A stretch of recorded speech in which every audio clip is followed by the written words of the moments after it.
What's good, Matt Peel? Welcome back for another live. Hit that like button, hit that share button, but most definitely hit those notifications. And please, by all due means, keep the likes up. Keep the likes up.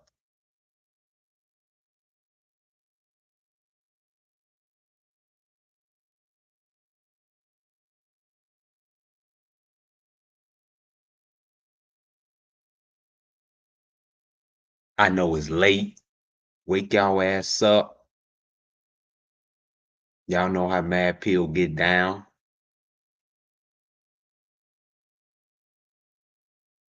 Y'all know how Mad Peel get down. Turn that down.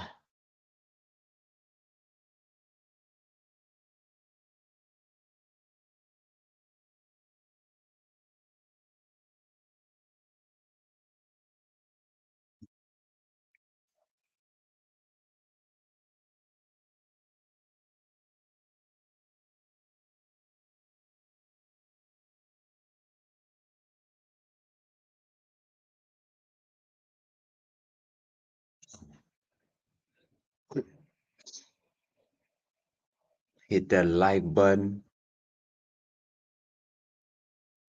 I'm sharing right now, y'all. I think if you a real R. Kelly fan tonight, you I know this is gonna be kind of hard, right, to talk about these possibilities, right?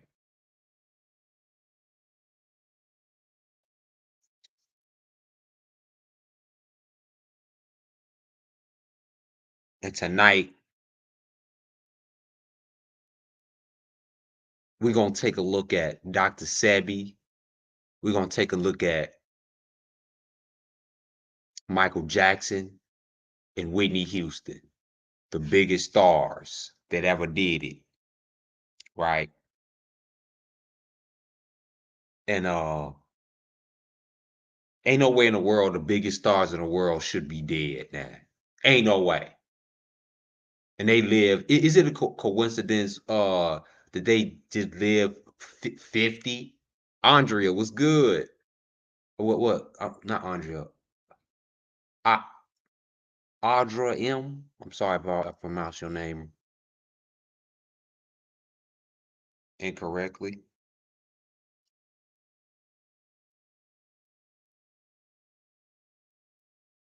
It's like why?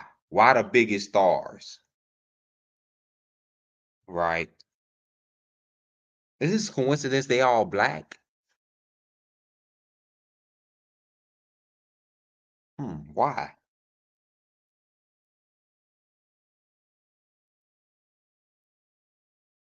Again, hit them likes button. Likes are very important. Hit those likes buttons. I don't care what else you do, you just hit them like buttons. Hit the like button. People need to hear this. T. Jones was good.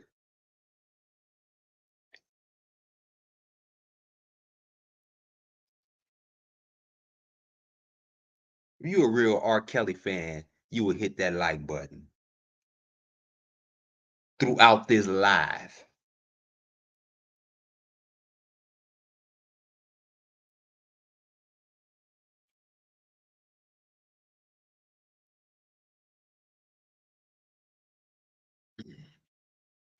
This is going to be a hard discussion, but we gotta look at this directly.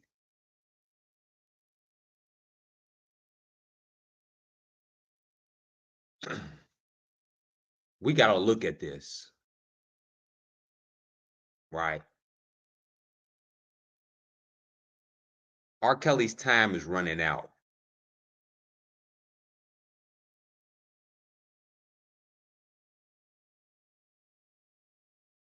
And I'm about to explain that in a minute. How many likes we got?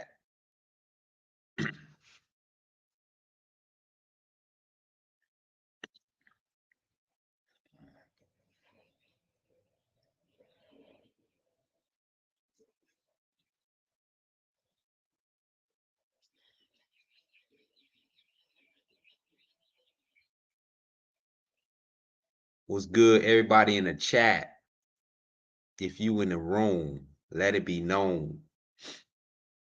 If not, you just want to sit back and listen, by all means. This is for the listeners too. Cookie, what's good? Yes, RKellys. Thank you for the blessings.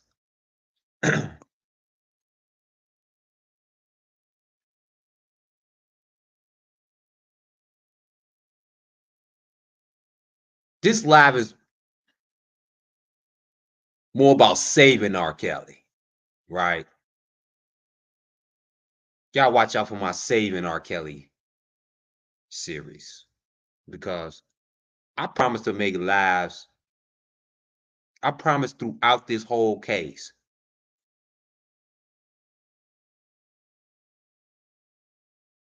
Until R. Kelly get free, I was gonna make lives, right? Mad Pill. And it's just so much. It's endless, right? And it's information every single day. Like it's nothing to run out of. Ways to look at this situation with R. Kelly. And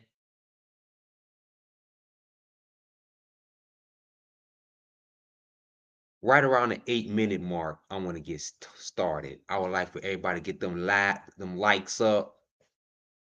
We want to get more people up in here. This is important. Y'all need to hear this tonight. Y'all need to hear this.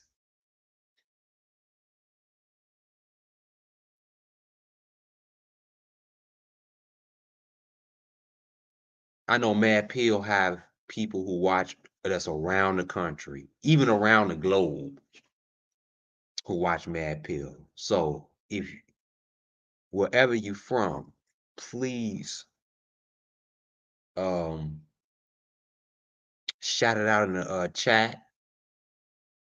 If you got a YouTube uh channel that you want to share and would like for me to subscribe to,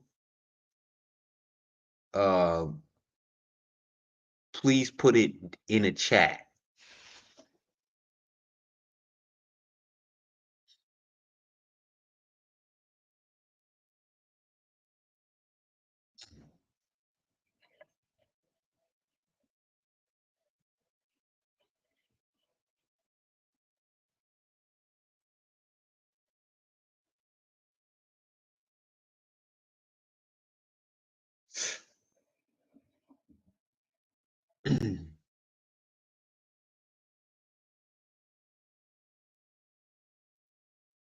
Please shout out in the chat where you're from before we get started in this live.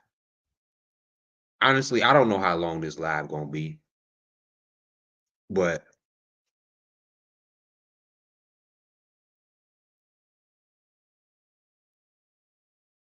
we got some concerning information about R. Kelly. It's real concerning, y'all. It's real concerning. It's gonna take prayers. It's gonna take a lot of prayers, y'all. If y'all can't do anything, y'all have to pray about this. Of course, we all believe this man is innocent. We are not defending. Mad Pill do not defend any people who abuse children or do underage children. So we don't believe that it's happening. So we're not defending any type of predator or nothing on this channel. We believe that R. Kelly is innocent. He never did it before. He never messed with a kid or whatever. That's what I truly believe. And I'm just spreading my beliefs. And we telling the truth here. This ain't about belief. This is the truth. This man is in jail and suffering, not because he touched women or not, or a little girl, or you know, underage girls. Nah, he ain't in prison for that. I told y'all what he was in prison for. R. Kelly is not in prison because he didn't do 30 years. He ain't doing 30 years. That is not what they got R. Kelly for. No.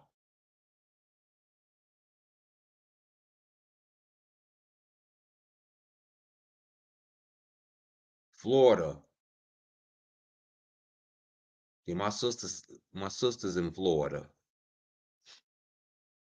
She's in Bradenton, Florida. What part of Florida are you from? Audra M. Yeah, I like to get to know my Mad Pill audience. So please tell me about yourself. Tell me everything about yourself. Whoever in this chat. I want to know everything. We're family here. Um, and this is the thing about it. What I believe is R. Kelly. What is R. Kelly doing now in jail as we speak? Right? This shit don't just disappear when the news come up and breaking news in the camera. He's actually doing something right now as we speak, right? And what I believe that R. Kelly is doing right now, he ain't sleeping. He the king of R&B. Like I said, he is coming up with a plan to get out of jail of his life. If R. Kelly fall asleep, he's done. He got to sleep with one eye open throughout this whole term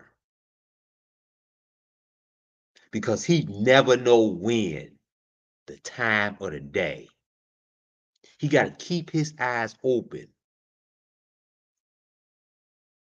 because R. Kelly is in grave danger. And I'm about to show y'all why R. Kelly is in grave danger.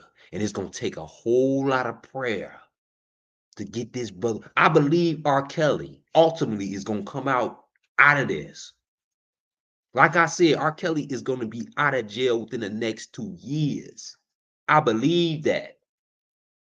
And I also said in my past videos, y'all know, y'all Mad Pill regulars, y'all already know what I've been saying.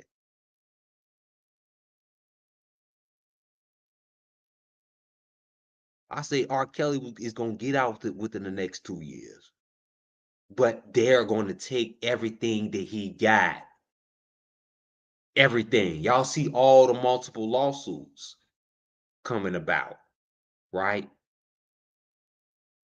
They getting him before he get out of jail because Jennifer Bonjean, like she did Bill Cosby, right?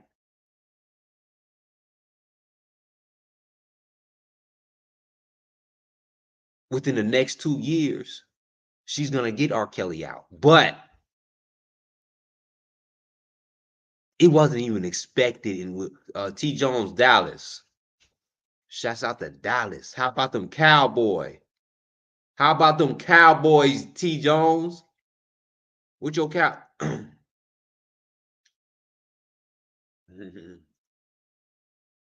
Are you a football fan?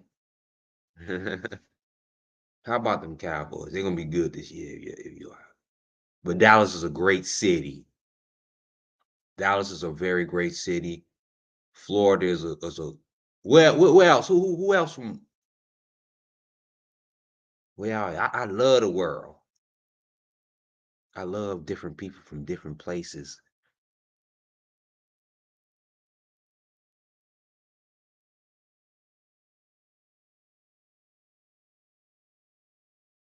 Mr. Libra, what's good?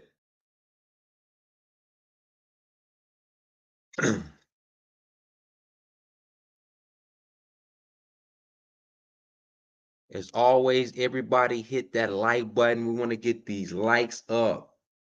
How many likes we at? People need to hear this.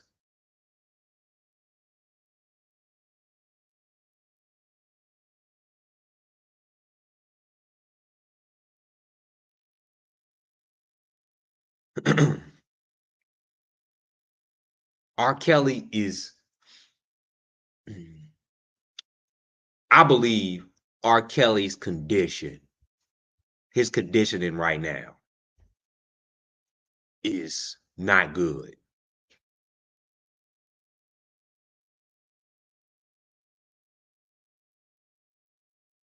Mr. Lieber from Pennsylvania.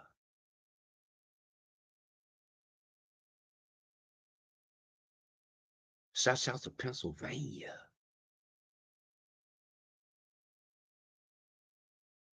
I'm gonna go there one day.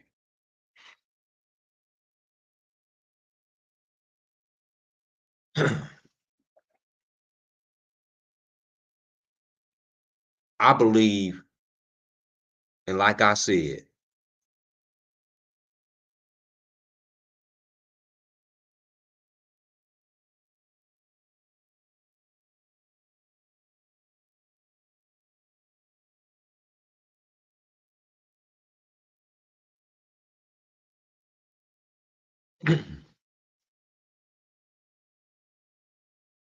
is it 717 in the house? Hold on 1 minute, y'all.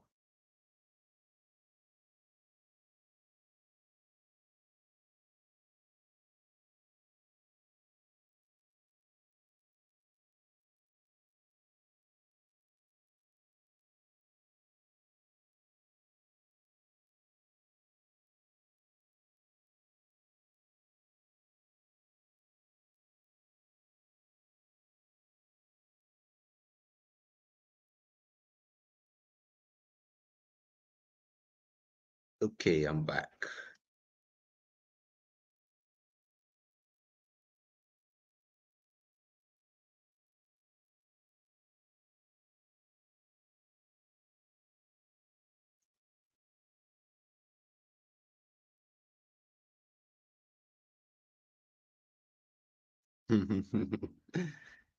Oh shit.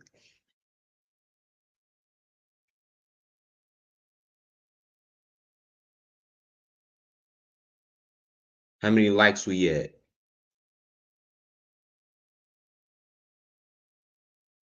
If you fuck with R. Kelly, hit that like button. We want to keep these likes up this whole video.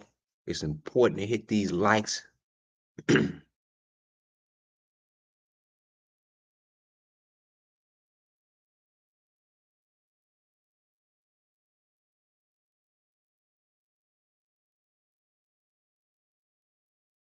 uh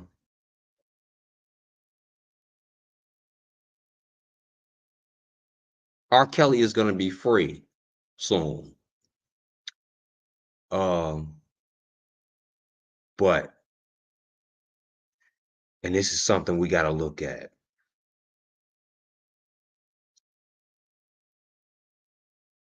In the past videos, and to continue off of my last video with R. Kelly.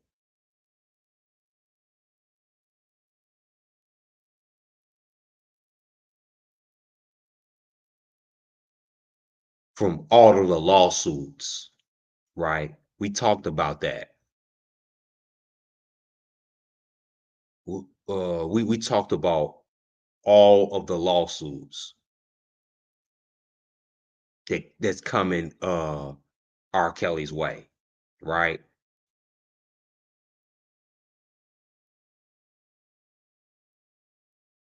And it's hitting them. Just got sued. The victims, just surviving R. Kelly just got him for 10 mil, right? So now it ain't about money, like I said. It's not about money no more. Let them take the money. We just want R. Kelly out of jail. That's all we gotta be desperate like that.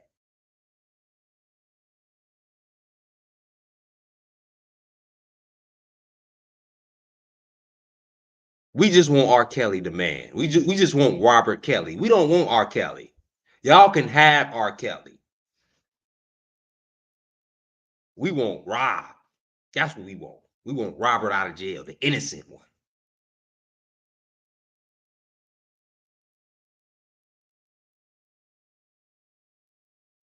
Because that's the only thing right now. That's the only thing that we can get.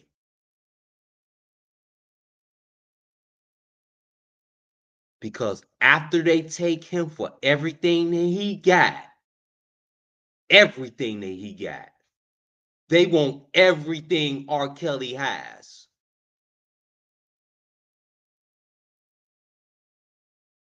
Before he's going to be released.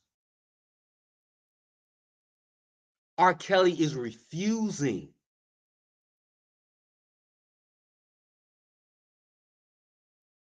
R. Kelly is refusing now to give up. You know why? Because R. Kelly is a soldier. He's a soldier. He ain't gonna give up that easy. He's stubborn.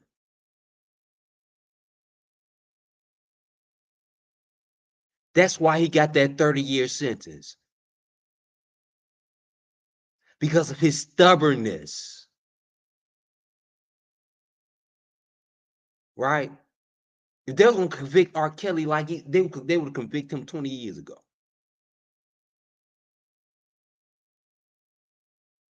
And R. Kelly has every right to be stubborn because it's his. He created the shit. You think you just gonna write? I almost said the R word again. You just gonna get me up out of my publishing and everything without a fight? No, no, no. Mm-mm.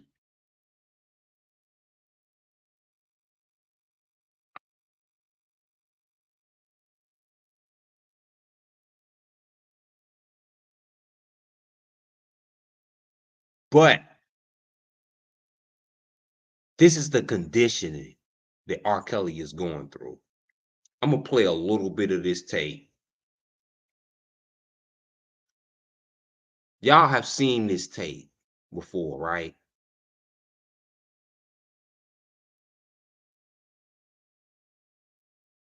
Let me see. This interview when R. Kelly was kind of explaining his conditioning. And this is the reason why I'm rewinding this. Because I played this video in my previous y'all already seen this before. Yeah, yeah, yeah. But I have to make I got other points that I want to make out of this. Because it was some shit that he was saying in this into letting us know he's in trouble. Like, and I said this in my previous videos. I said when they want you dead, when they want you gone, you can't escape it. They already have a time and a date designed for you to pass 5 to 10 years in advance. They planned this all along. All this trial was planned 20 years ago. It was blueprinted.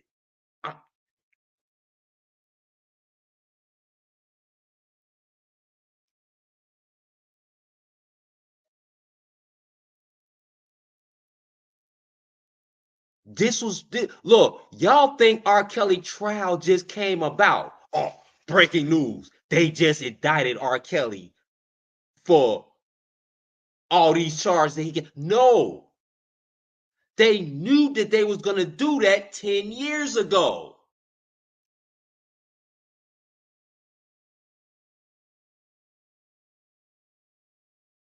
It was all designed.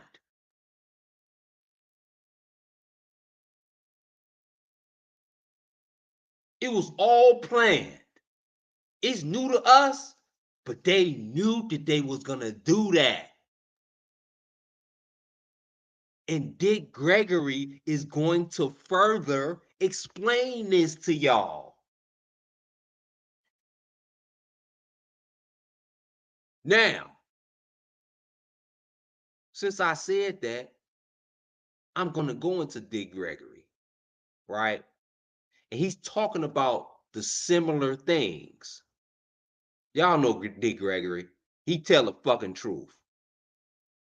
And he's gonna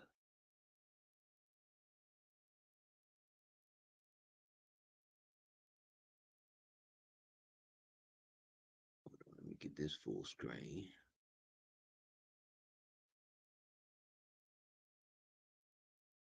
If you read behind Dick Gregory, all of the active Dick Gregory is a motherfucker. All y'all old school know Dick Gregory is. I ain't even got to explain who he is. And his information is accurate. This is what happens. The queen just turned 90. It was a big celebration. And coincidentally, it was the same day the prince passed away. And it was the same day she was here in Washington, D.C. Front page of the Washington Post. Got her family dressed in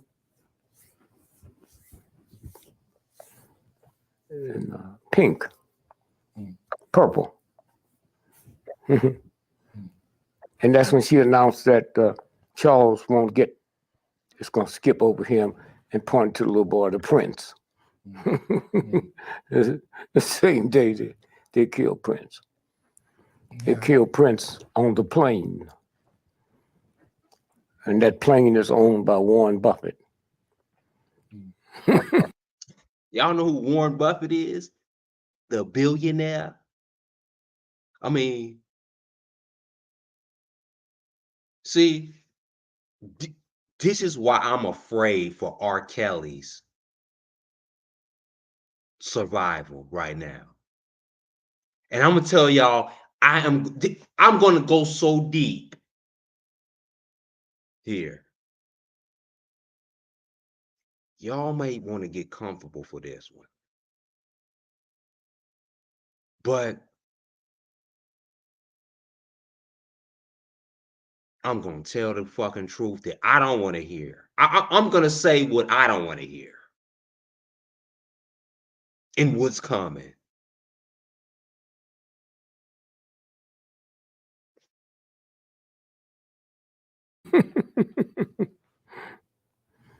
And so those are the games they play, man. Well, let's talk about Prince, because you knew Prince, right? No, he knew me. Okay. He talked about me because of I don't hang out with entertainers. Okay. But there's no way that now that they come out till he died from AIDS. Okay. Well, remember the night that he died, the next day, he was on the plane. That same night they put him on the plane, he did a one-man concert at 8 o'clock and then another one. You saw it? Did it look like he was dying from AIDS? No. Okay, case closed. Why did they want him dead now? See, you ask me shit that I don't qualify to answer. Okay. Why did they want him dead now? Huh? Because the white folks that killed him, they're not like niggas and ignorant white folk. I'll kill you, motherfucker. They do it 10 years later. What did I just say? What did I just say? Right? I just said the same. Boy, they will do it 10 years later. They plan your death. Right? This is why it's dangerous for R. Kelly.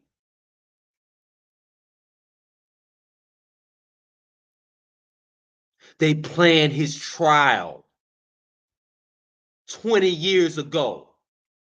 They already had it blueprinted already. They had everything mapped out. This was a surprise to us, but it wasn't a surprise for them.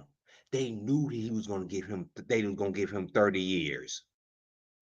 They already knew that 20 years ago. See, they don't act off of emotion. Like, I'm going to kill you. No, like he just said. like ignorant people. They plan shit out. They wait years. They get the shit right. They put the correct people in the correct places. Right? They put the correct people in the correct places. They know who's going to be on the case.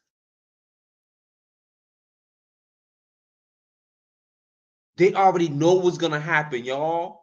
This is scary.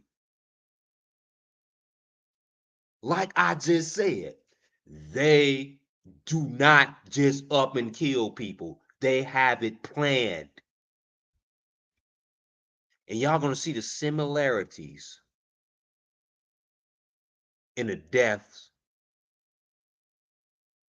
of these icons, right?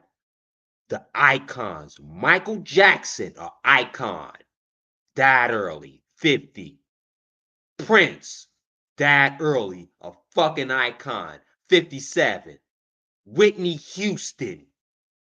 I mean, is this not a coincidence? This is like the Twin Towers, right? When one building got hit, you was like, it might. But when that other building got hit, oh no, something is wrong. This is a planned shit. This is planned. They plan to kill icons years in advance. They know the exact date when they are going to do it.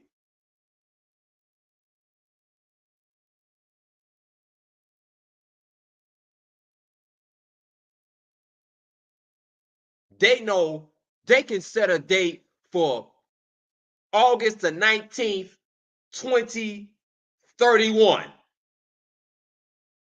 That you're going to die or convict you. Either or. You either dead or in jail. That's the plan that they have for you.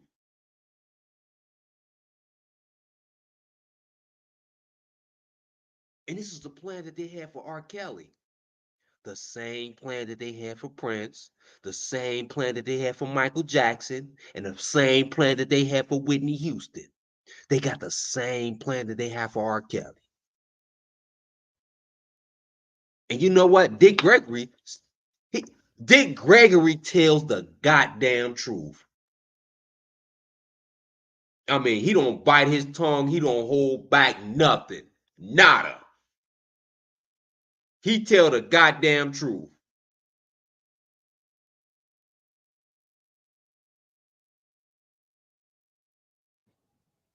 Now, if I had to guess, I think when he went into that record company and talked to them folks with that slave thing on it, that's what got him killed. Mm-hmm. Kill no nigga for no money. Ain't nothing but chump change he got. Chump change. So, like a lot of people are saying, he had gotten the rights to his recordings. He got the what? The rights to his master recordings. Well, they tell you that so you can repeat it. How you know? He had said it. He had said it. His lawyers. How you know that was him? How you know who the fucking lawyers was? Huh? Okay. Huh? That's where you see you talking to the master, but I got the listeners. You know how many agents? The number one government agent is the man Chicago's brother. Huh? Okay? Ain't nothing but CIA. Huh? So y'all come with this little old weak shit. Huh? Well, I'm just curious. No, you can't be curious out of ignorance. Okay. Huh? All right. So I just told you what I thought. Yes, sir. Okay. But they're gonna tell you the motherfucker didn't have no insurance, no will. But they got motherfuckers do his hair before he go out on stage. Motherfuckers twist the back of his clothes, make sure ain't no lint on it. But they can convince you he didn't have no goddamn. If you hate all your family, you do what that woman did, the billionaire woman in New York, Hemsley, left it to her goddamn dog. But y'all can't even see that because these crackers told you about the nigga. Huh? It's a Mm-hmm. game. It's a fucking game, man. And the most important thing, the plane he was on is owned by Warren Buffett. He's the one renting the planes. Warren Buffett, right? Who owned these music? That's the one who's killing. They are the ones who's doing the killing, right? Let's keep it going. Let's keep it. They doing the killing and the setting up. Now we getting to the bottom of who's setting R. Kelly up and who's trying to get him, who's trying to kill him, because that's ultimately what's going on.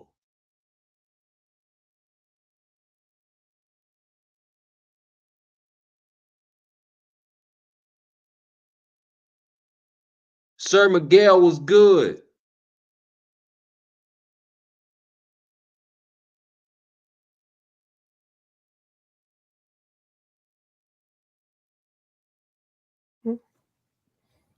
So there were pictures that TMZ circulated, supposedly of Prince riding a bicycle and waiting outside of a Walgreens. I'm surprised you asked me that. I mean, this is for the people. Mhm. That was after he came back from Atlanta. Day before he died, outside the compound. And you didn't see no crowds around the motherfucker. Hey, Prince. Huh? Then who in the fuck is TMZ? They're owned by Time Warner, And who in the fuck is Time Warner? his old record company. Huh? His old record company. Okay. I told y'all.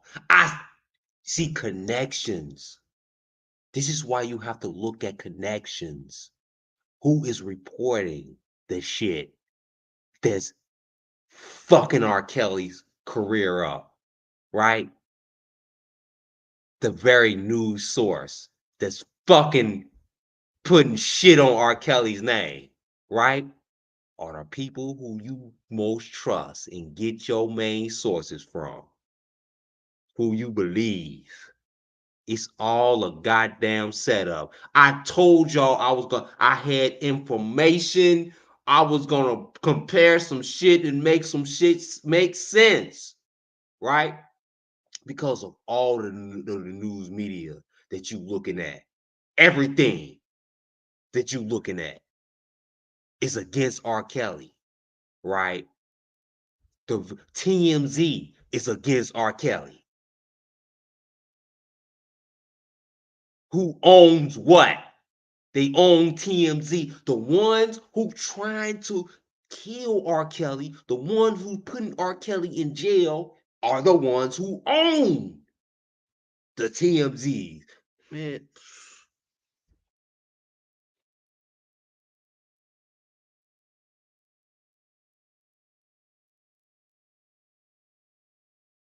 That's why R. Kelly ain't getting the proper anything that he need. Nothing. He ain't got a fair trial. That's why he did not get a fair trial. It's starting to make sense now, huh? What? It's starting to make sense. Woo! Y'all hit that like and share button. We're gonna get into this intermission. Hold on, before we get into this intermission, we're gonna have I'm gonna go back there. That's so fucking powerful. That right there is it.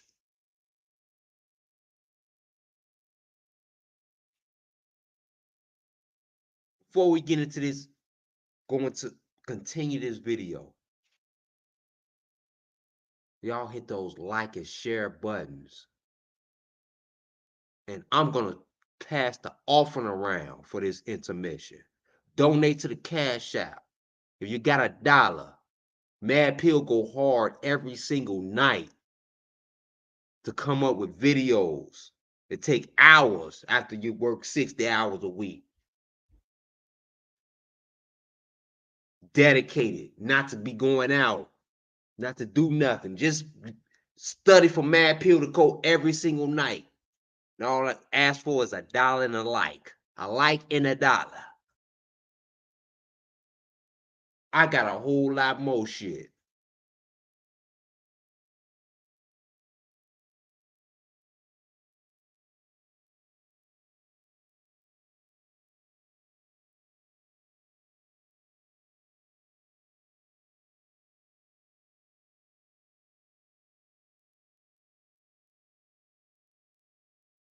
So passing around the offering, this offering time, this the intermission to the offering time.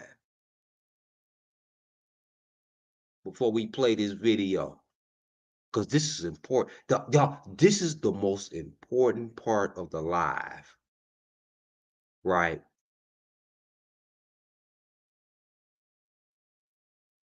And Dick Gregory, he knows shit.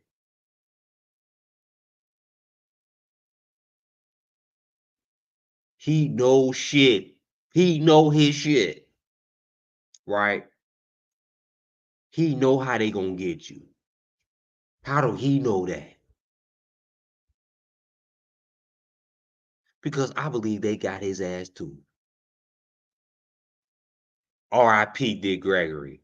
You told the truth. You was not only a comedian, but you was an activist. Big ups to Dick Gregory. R.I.P. to this man.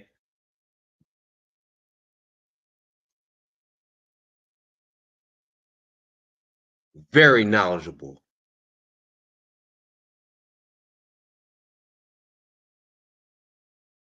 Again, the offering is being passed around. The next $30, that dollar. All I asked for, $1. Sweet Sunshine, what's good?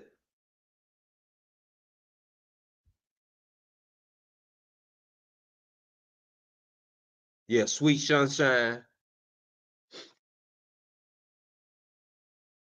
Time is running out for R. Kelly. Go back to the replay. We 42 minutes in it, but R. Kelly need prayer. R. Kelly need our prayers, our love. You believe in prayer and spirituality. That's what he, and I'm showing videos from Prince, Whitney Houston, and Michael Jackson, and getting really good insight from Dick Gregory, from the great Dick Gregory. And also Dr. Umar Johnson on the industry woes. How they gonna get you, right? This is how they are going to get you.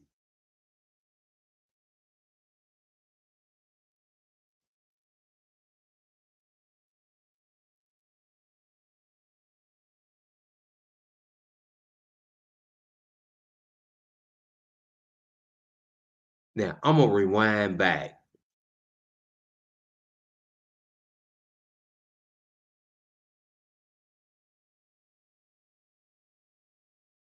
Oh, nope to the offering. Oh, all right. Nobody gave to the offering. All right, we're gonna keep going.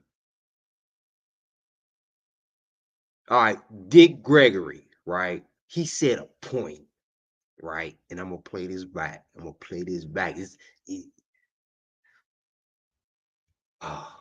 This is what I've been saying. You didn't see no crowds around the motherfucker? Hey, Prince. Huh?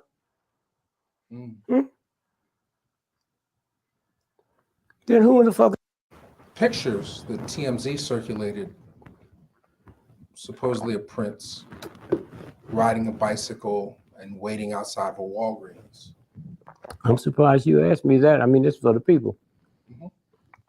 That was after he came back from Atlanta. Mm-hmm. Mm-hmm. Day before he died, outside the compound. And you didn't see no crowds around the motherfucker? Hey, Prince. Huh?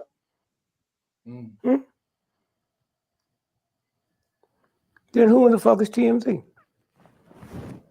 They're owned by Time Warner. And who the fuck is Time Warner? They owned by Time Warner.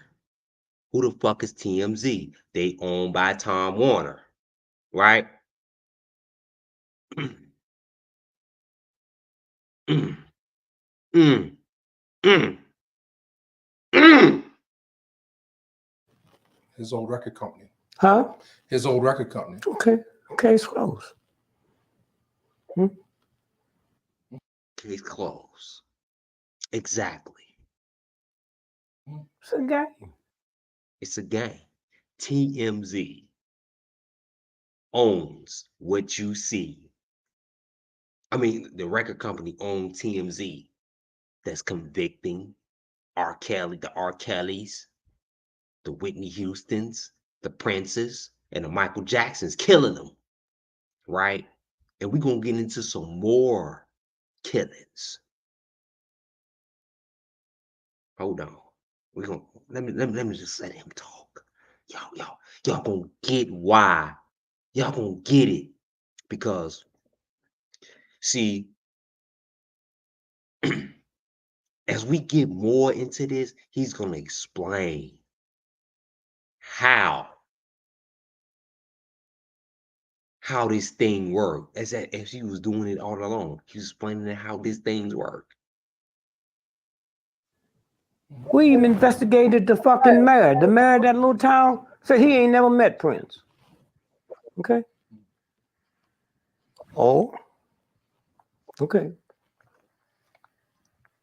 It's a game, man.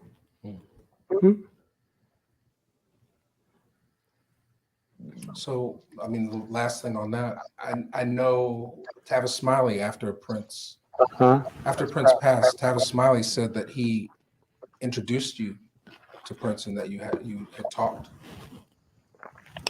He introduced him to a show I did. I've never met Prince. Okay. I don't hang out with entertainers, no athletes. Okay. So he saw when you did the State of the Black Union Yeah. and talked about the chemtrails. You turned him on to something. I don't have to. Truth don't have to be validated by ignorance.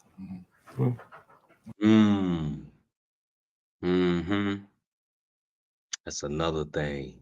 I'm glad this brother, this bro, RIP to this dude, but a lot of insight, a lot of shit makes sense when I listen to him, right? And there's so much truth behind what he's saying. And this validates, like, come on now, Dick Gregory was solidified. I mean, come on.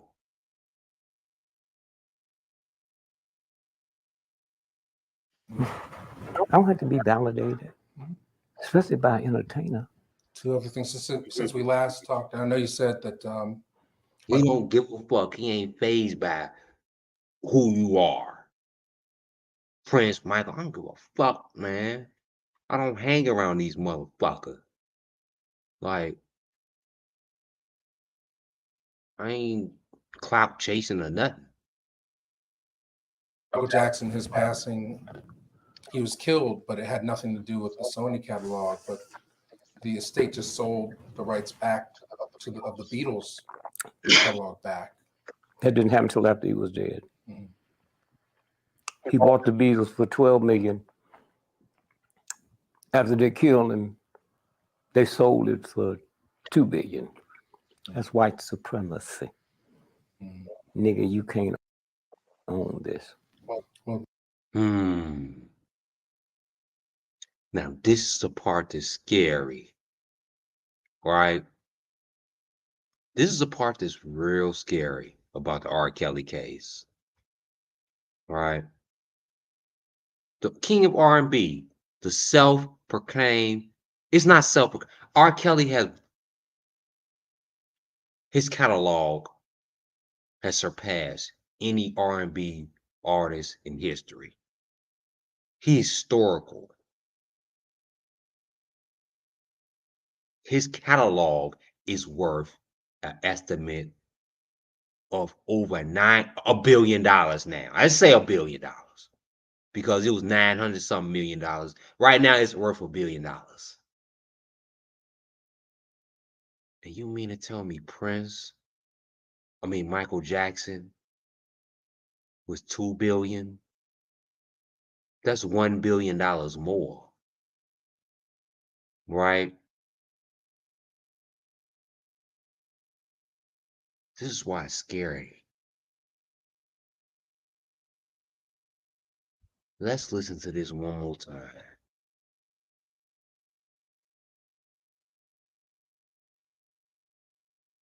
Since we last talked, I know you said that Michael Jackson, his passing, he was killed, but it had nothing to do with the Sony catalog. But the estate just sold the rights back to the Beatles catalog back. That didn't happen until after he was dead. Mm-hmm. He bought the Beatles for $12 million. After they killed him, they sold it for $2 billion. They sold it. He bought the Beatles for $12 million. When they sold it, it was for $2 billion.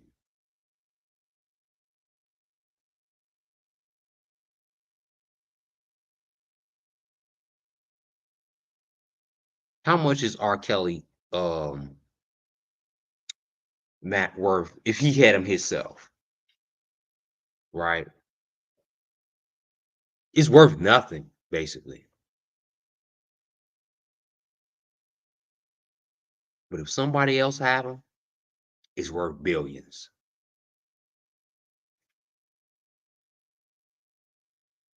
That's white supremacy. Mm-hmm. Nigga, you can't own this. Well, this may be unrelated. I don't know. It just happened yesterday as we taped this, but Tupac's mom just passed away. Yeah, well, the important thing about Tupac's mom is the movie that just came out last Friday with the #1 acting guy in the world now. Oh, Tom Hanks. The Tom Hanks movie, yeah. The building hologram. The hologram. The first person they used on a fucking hologram was Tupac after he died. Wasn't it? You ever put that together?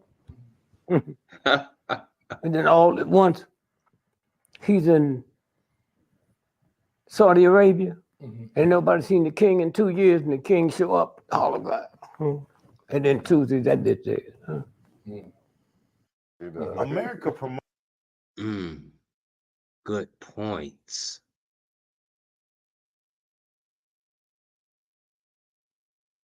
And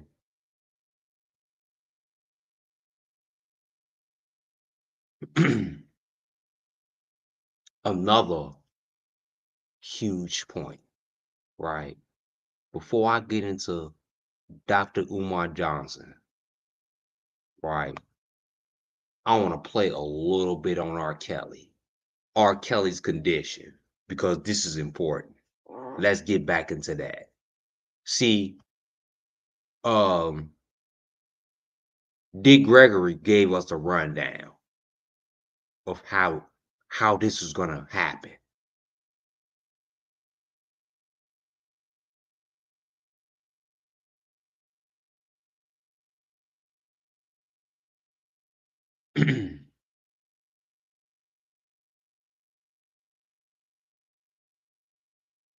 Before we get into this,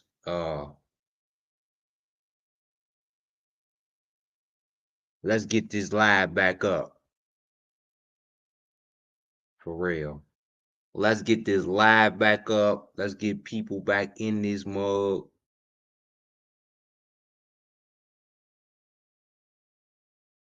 Let's keep these likes going.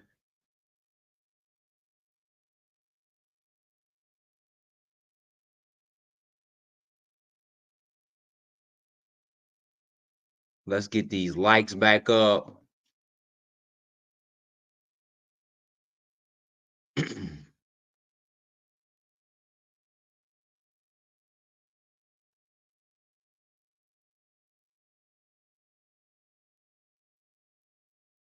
You know what? I'm going to take a brief intermission. We got to get these lives these likes because I'm not just talking just to be talking, man. I really believe, and I'm trying to get a message out here. Like, I don't do this for nothing every single day. When I work 60 plus hours a week. Like, and sacrifice a whole lot of stuff. Like, we're gonna take a brief intermission. We'll put myself off the screen. This information is important. It's important to keep these likes up, y'all. If you like Mad Pill genuinely. Hey, Sweet Sunshine, how did they kill Prince? I am about to play the video in a second. Stay tuned. Right? We're gonna get into the whole killing the Prince. Keep these likes up, y'all.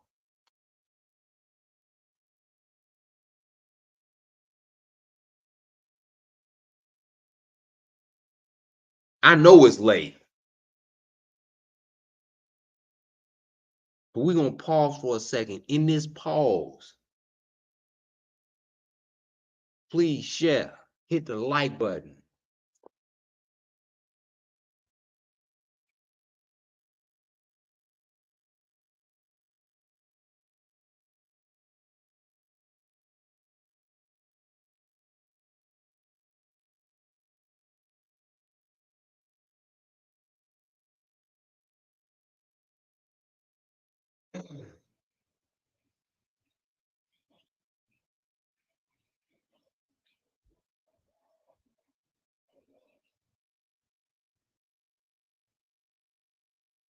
And why we in this pause, give me 1 minute, y'all.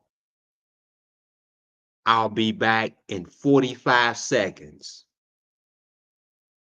But during this pause, hit those like buttons, donate to the Cash App. If you got that dollar, or the super chat, put $1 in a super chat. Donate to the super chat, donate to the Cash App. During this 45-second intermission, get those likes up. I got a whole lot to go. I ain't even got started yet.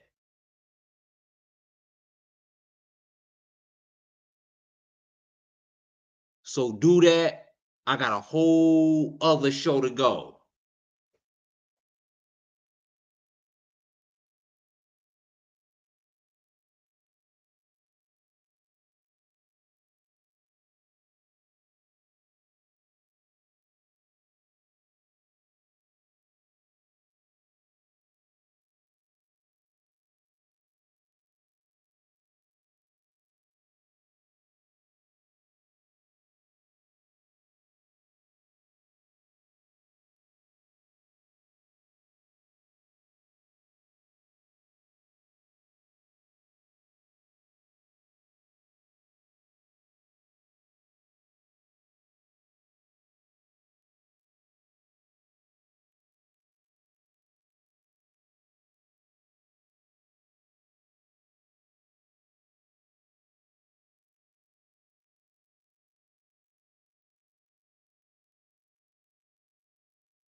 Hit those like buttons, whoever in the super chat.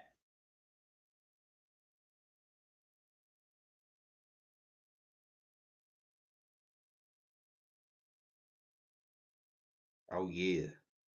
Thank y'all for joining Mad Pill. Let me see the comments.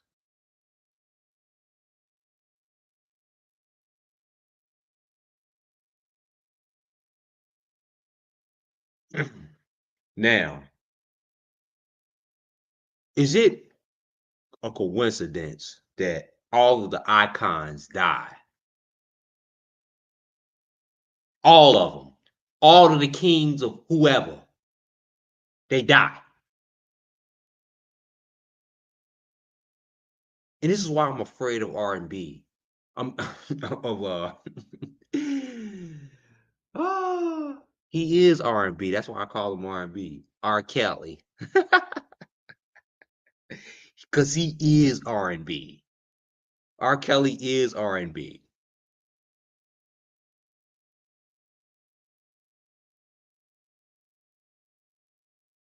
He's a king, right? They want to kill all the kings.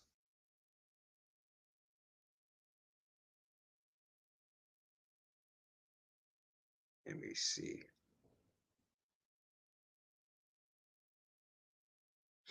I'm going to play a little snippet with RKelly. I believe this is a video that I've never again, let's get these likes up, y'all. I appreciate everybody who hit those likes in the chat.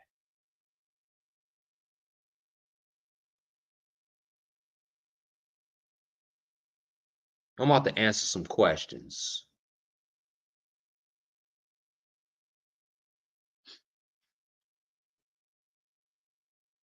Now,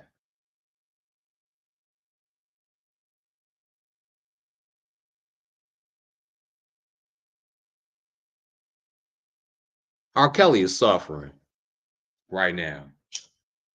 He's suffering. And this is how he's suffering. Even right now in jail, he's suffering. He ain't living good in jail. RKelly is living like shit right now in jail. Let's be real.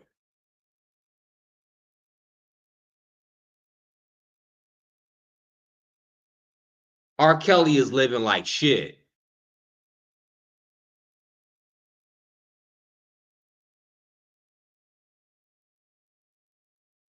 He ain't happy.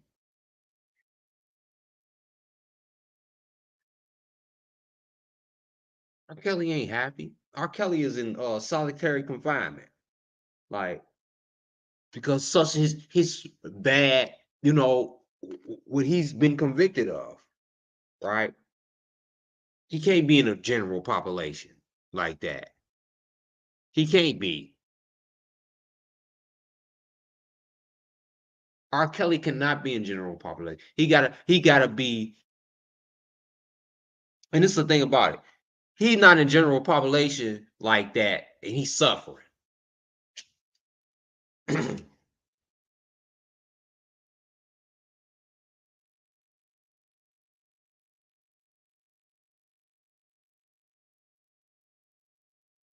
I tell y'all what they do to you in prison, right? And this is a scary truth. This is how they can kill you easily in jail. This is why it's important for Jennifer Bonjean to get his ass up out of there.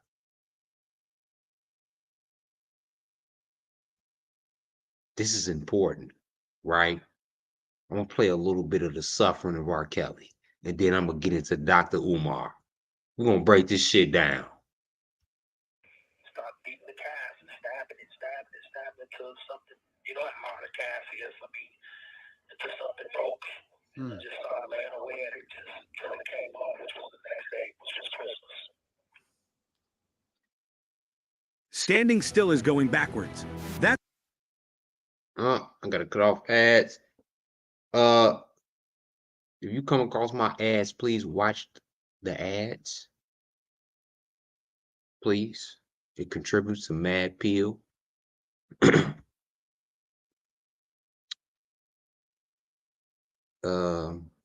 Yeah, watch them damn ads when they come across. If you're watching the playback, Ended up keeping me in the hospital.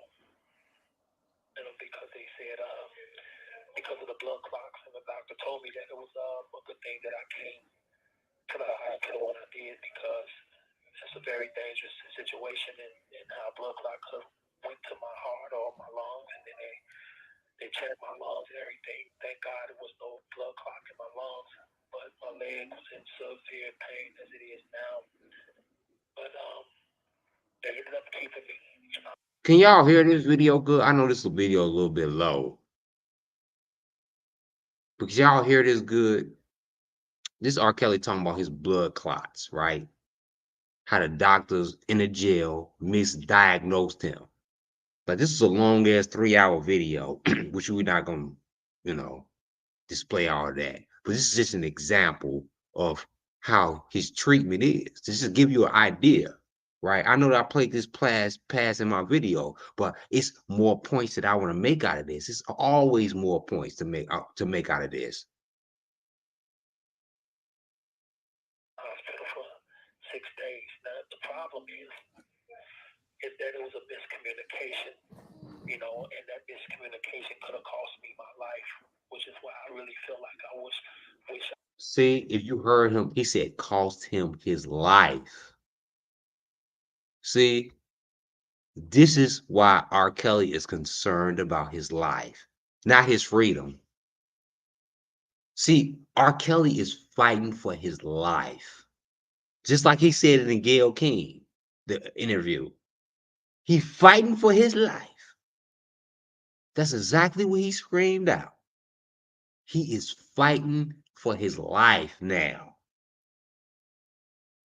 I think he would rather be locked up than to be dead. I think so. I don't think anybody would prefer to be dead than locked up. This is what R. Kelly care about now, y'all. He cares about his life now. Fuck. He said it many of the time. He said, "Fuck R. Kelly." This is Robert talking.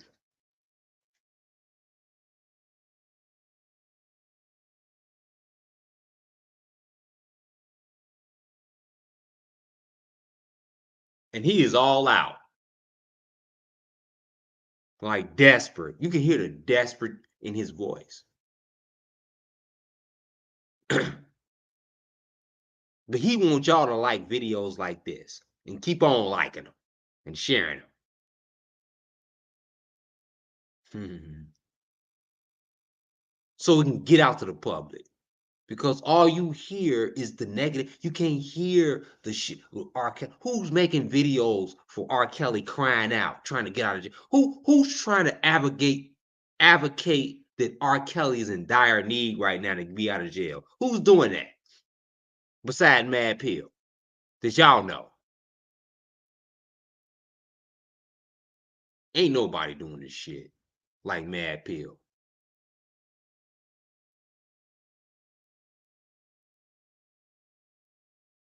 This ain't just for nothing for me to just talk about. I'm trying to get this out, this word out. That's why I'm saying hit like and share. This shit is serious, man. I'm just not talking just to be talking in front of people.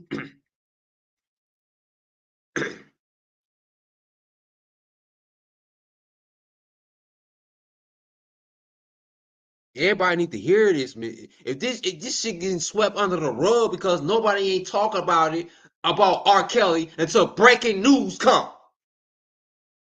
Nobody talk about R. Kelly until breaking news come. Breaking news gotta come for you to talk about R. Kelly, not Mad Pill. We talk about that motherfucker damn near every day and make lives.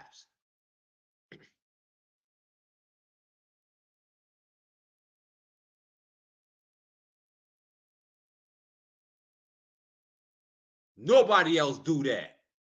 They only come with R. Kelly with some news and come out in the case. No, I don't make videos of breaking news of R. Kelly shit come in the case. You can witness that shit down my goddamn lives. This ain't no breaking news. I do this shit genuinely.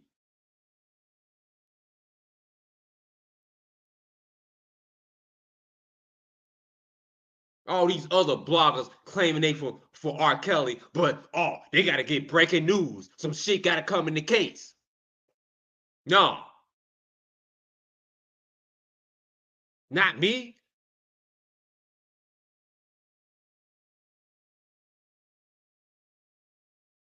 No, this R. Kelly suffering. The world need to see that R. Kelly is fucking suffering. Like, for some shit that he didn't even do.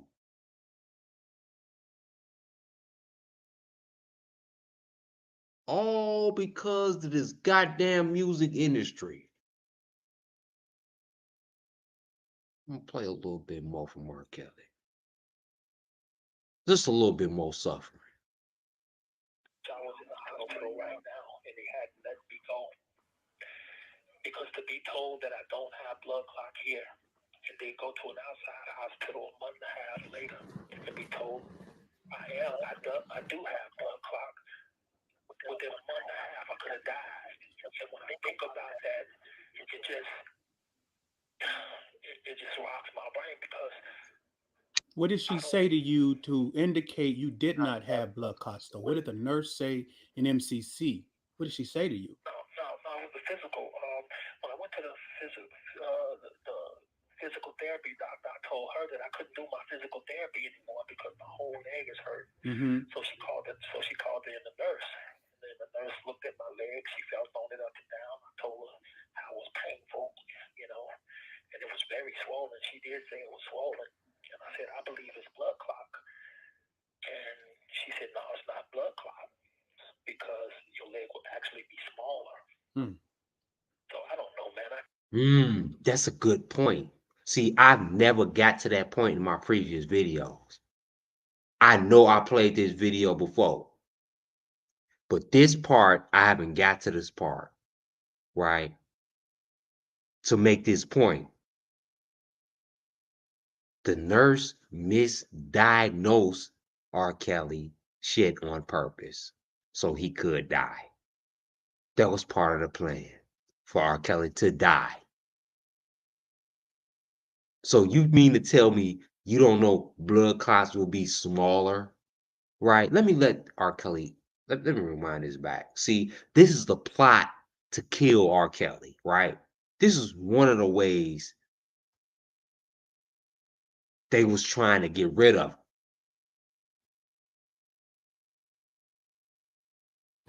And that miscommunication could have cost me my life, which is why I really feel like I wish I was in the hospital. It wasn't no miscommunication. He know it wasn't. See, R. Kelly is trying to play his words carefully, right? Because if he mentioned they trying to get me, see, I think that he could be hinting around to they trying to get me, right? But he's really not saying it. See, I read between the lines with the nurses misdiagnosing him. I mean, come on now. You already know what blood clots look like. And he's telling the truth, but he's really not saying. He's saying, but he's really not saying.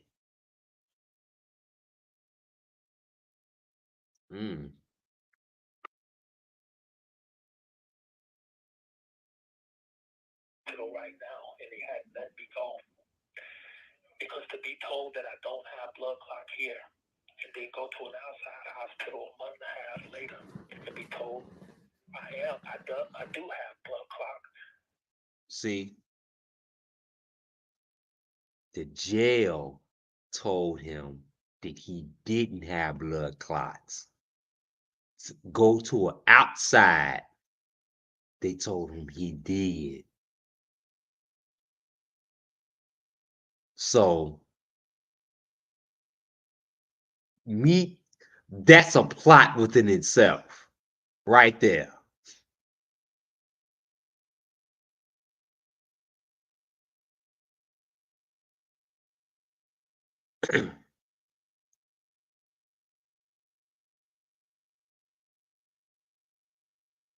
That's a plot. That sounds suspicious. Suspicious. That sounds real suspicious to me. See, and this is Dr. Umar Johnson is gonna explain it well here.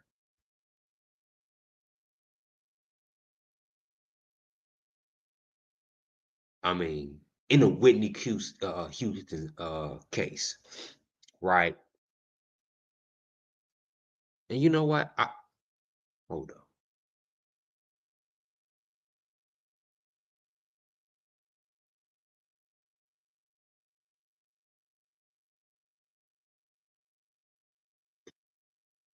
Hold on, because I had some shit to play before this. Let me see.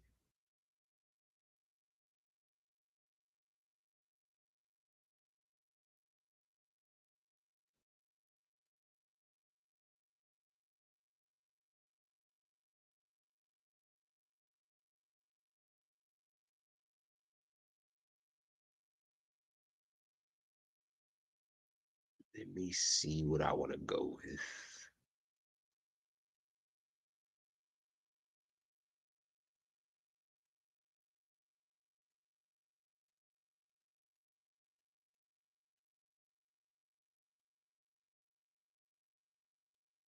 I'm gonna go with it.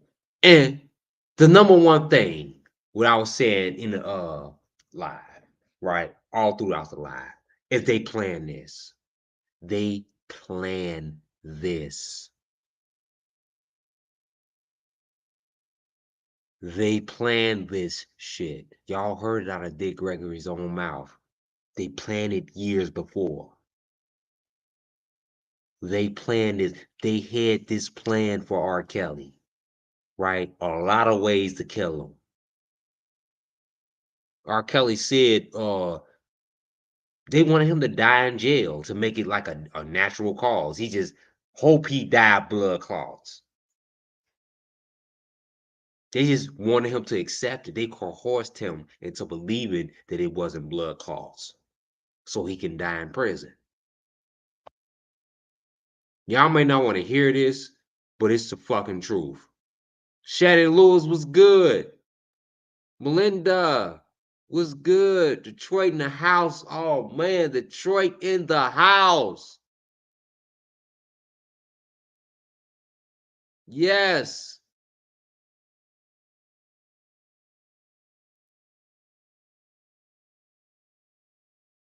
They had this, it's planned. It's planned. Hold on.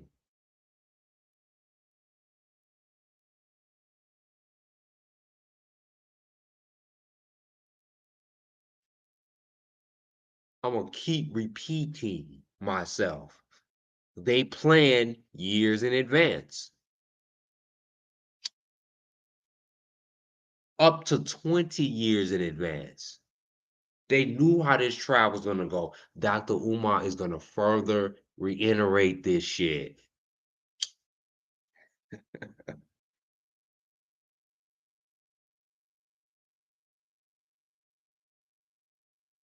And it's about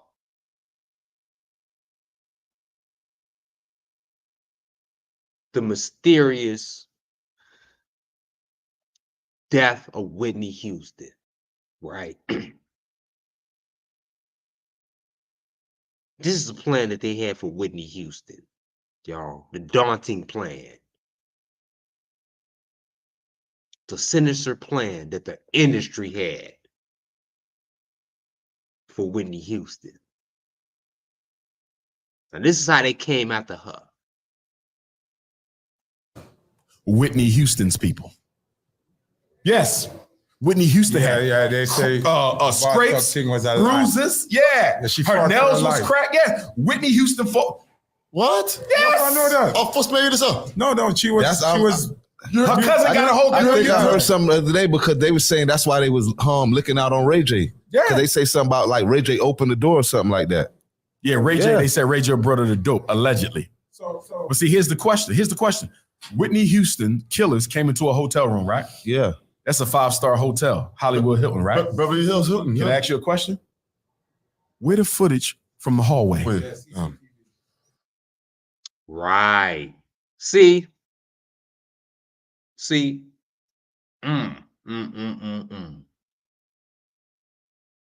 It's only gonna get deeper, y'all. And to show y'all that the news is full of shit, let me show y'all Whitney Houston.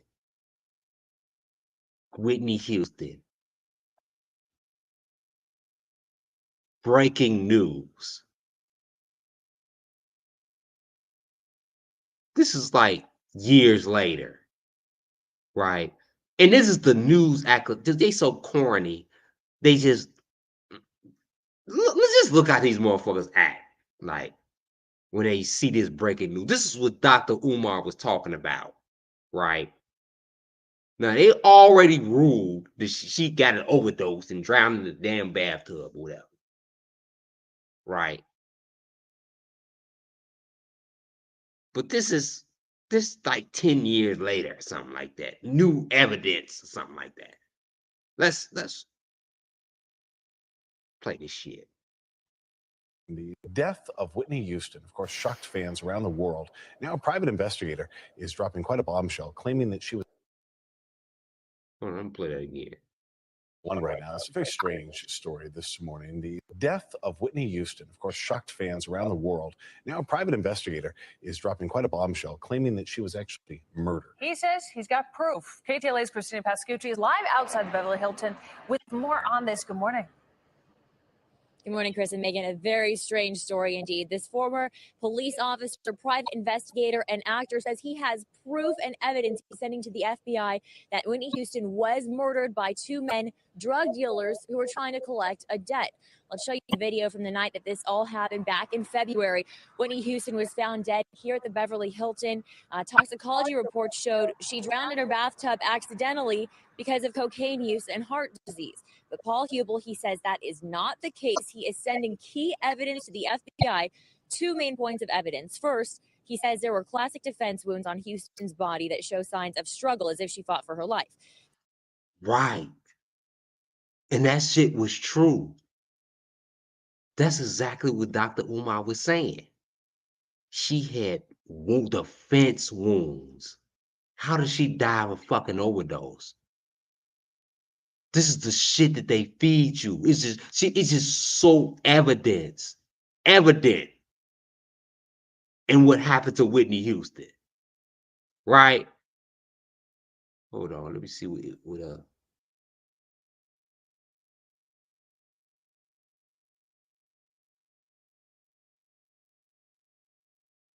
let me see.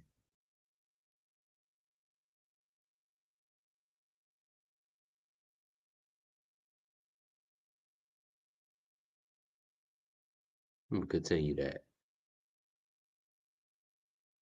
Secondly, he says on February 11th, the day Houston died, there was reportedly a 45-minute gap when she was alone. That's when the private investigator claims two men snuck into Houston's hotel room here at the Beverly Hilton, and it was all caught on tape. We contacted Mr. Hubel. Let me show my face. Reba was good. Melinda was good. Good morning. For comment, he hasn't yet gotten back to us. We do know when asked who hired him, he wouldn't say. All he will confirm is that it was someone who did not believe or accept the circumstances surrounding Houston's death. We also contacted Beverly Hills Police. They say this is the first time they've really heard anything about this, and they will not comment at this time. Right. They lying. They lying because they were the people who said them. And the information got leaked out. Right? They already ruled her death. is a fucking. You think these people ain't smart enough to see that she got scratches and bruises all over herself? That this possibly could be a homicide? No. They sent those people. And guess what? To this day, this shit ain't came about yet. They ain't opened up a new investigation about Whitney Houston. This shit has been solved, and Whitney Houston's murder is unsolved. Don't make me make a series about Whitney Houston.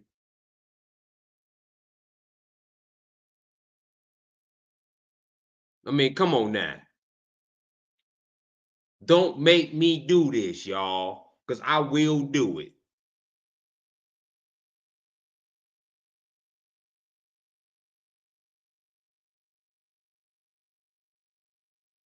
You know, I'm an advocate.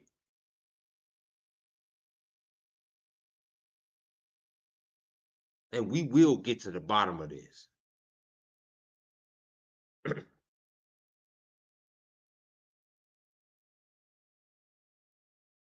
So it was proof. They act like it was stupid. Like, y'all heard on the news, they reported this shit on the news. Like, how did this shit get leaked out to the news? Somebody's in trouble. Somebody's dead behind that shit.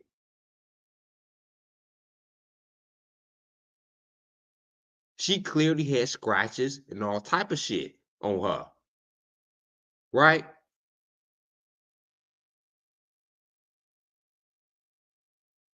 And this is what Dr. Umar was saying. Let's go back.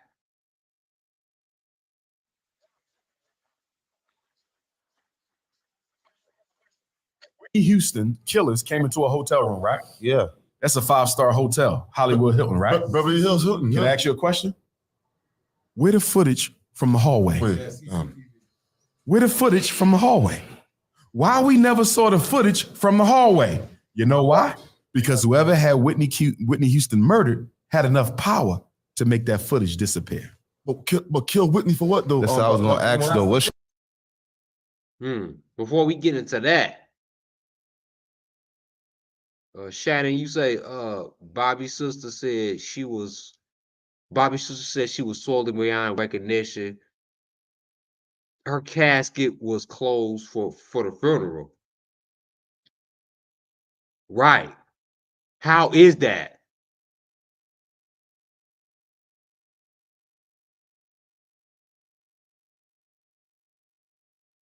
And that's fucked up. She was swollen. It was an overdose. Reba, you say it's a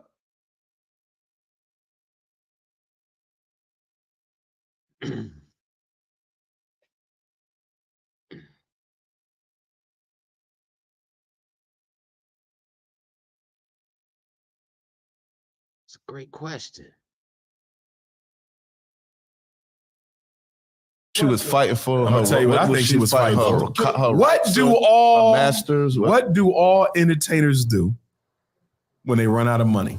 So their masters publishing. What's the first thing they start looking at? They publishing, they masters. Yes. Their masters, yes, and all the royalties that I never got. Yes. Ooh. So Whitney Houston broke the Beatles record. Yes. Whitney Houston broke Elvis's record. Whitney Houston is the only black artist ever, not even Michael Jackson, to have 3 certified diamond albums. I Will Always Love You is the highest selling female song in world history. And that is right. That is right on the money.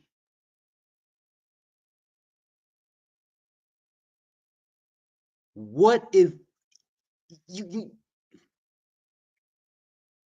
y'all think Taylor Swift can die like Whitney Houston? I don't give a fuck. You think Madonna can die like Whitney Houston? No way.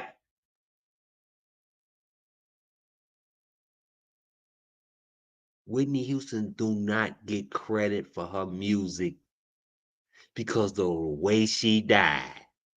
They don't give a fuck about I'm telling y'all, they don't care that R. Kelly was convicted. I told y'all I was gonna put this shit together. Hold on, let me show my motherfucking face.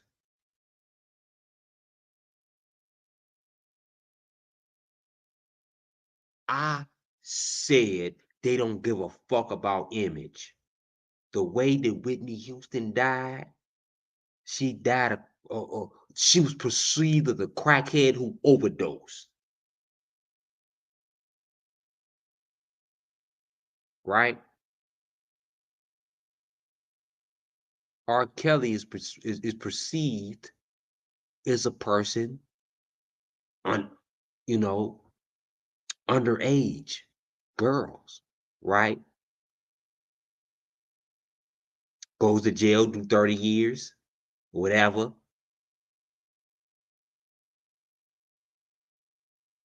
But the catalog keeps selling, right? Because when people hear I Will Always Love You, they don't hear Whitney Houston. They don't give a fuck. It's a classical song. It's going to always be played. They don't hear a crackhead say nothing. This person has died of overdose. I mean, come on now, Elvis. Come on, man. Come on, man. This shit go deep. I told y'all. I'm going to get to the bottom of this.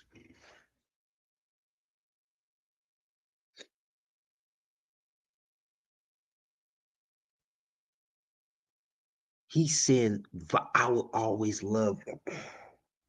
Oh, I got to rewind that bit. I got to rewind that. Hold on. Let me go back a minute. Looking at. They publishing, they masters. They publishing, yes. Their masters, yes. And all the royalties that the publishing and their masters. When they going broke, whew. I never got. Yes. Yes. Ooh. So Whitney Houston broke the Beatles record. Oh, yes. Whitney Houston broke Elvis's record. Whitney Houston is the only black artist ever, not even Michael Jackson, to have 3 certified diamond albums. I Will Always Love You is the highest selling female song in world history. You understand me? Is she broke? Facts. I ain't never heard. Whitney was gonna. She was broke as fuck. Whitney Houston was at her last dime. Like, she was in a negative. She was so broke that she was seen on the corner. Like, motherfuckers didn't give a fuck. That's Whitney Houston. Oh, that's Whitney Houston. You watched that TV show with her and Bobby Brown? It was so embarrassing. It was. We're talking about the greatest voice in history of the world, in world history.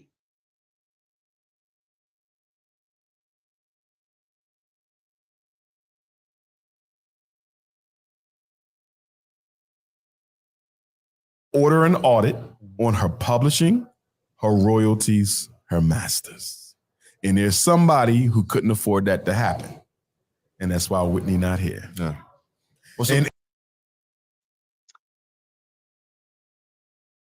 I mean, I believe that. Y'all know I got my own take on it. Mad pill they own. We don't follow nobody. If you make a point, you make a point. And we show it, but that's probably that's all you gonna get on Mad Pill.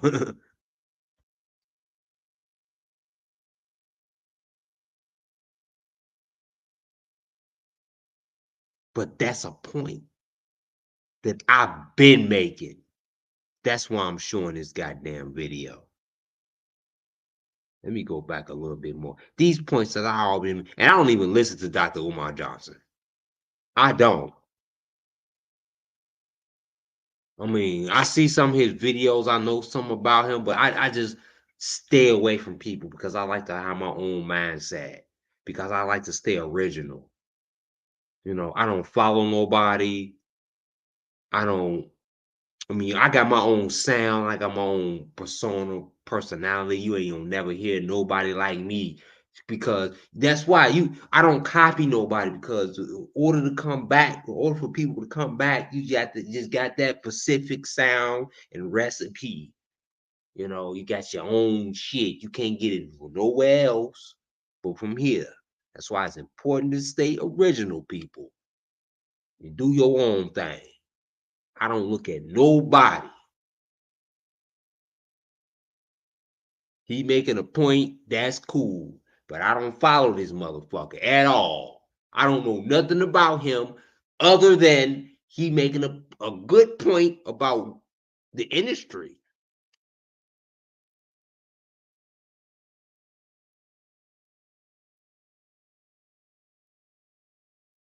And that's cool. If you choose to want to follow Dr. Umar Johnson, yeah, that's on you. For Mad Pills Original.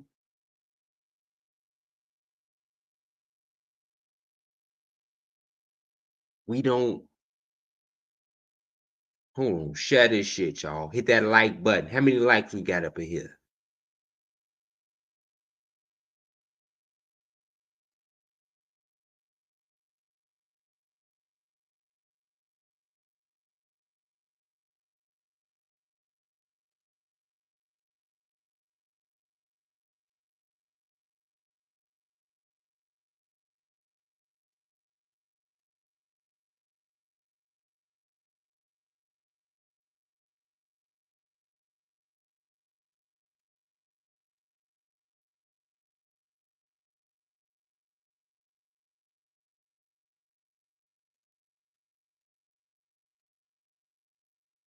I thank y'all for joining tonight. I appreciate y'all.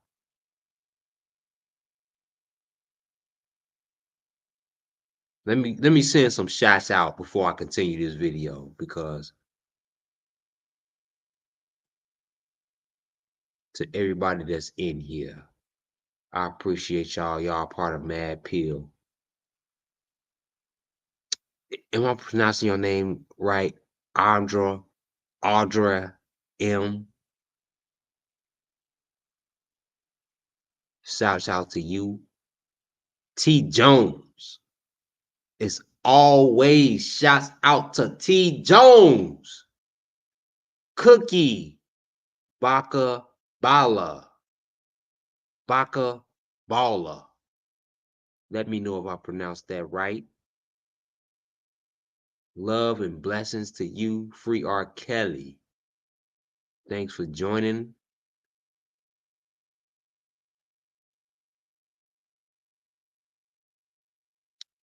Mr. Libra from Pennsylvania. Cookie. Baka Bala. 717 in the house.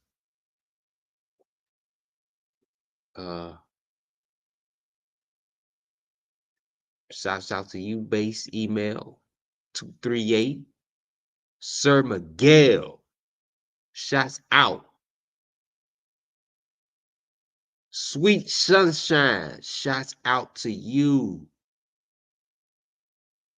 As always.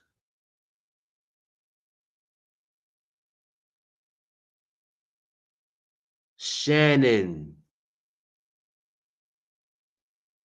As always. Always. Always. You already know the deal, Shannon. Reba. Shots out. Much love.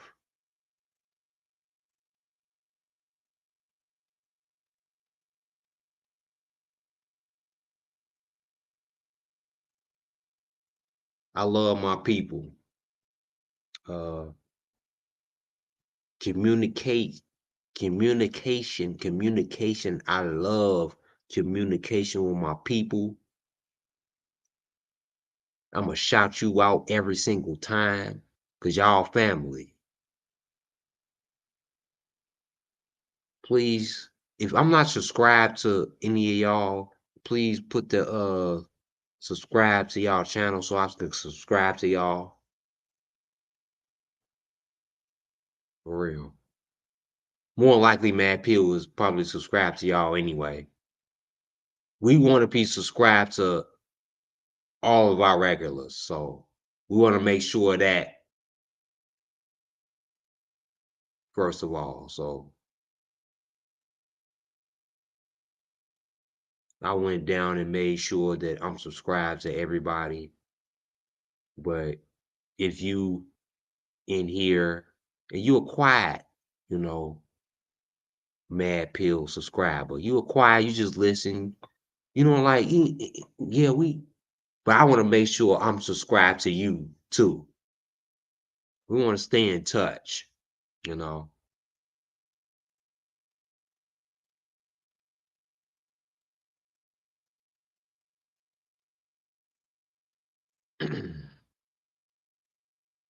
So I want to stay in touch with my people. Y'all make sure y'all send me videos, okay?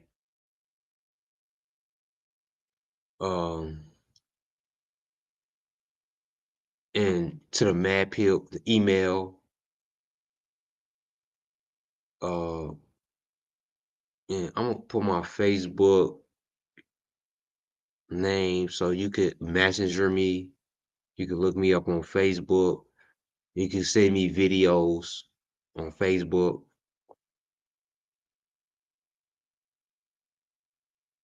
And we can connect.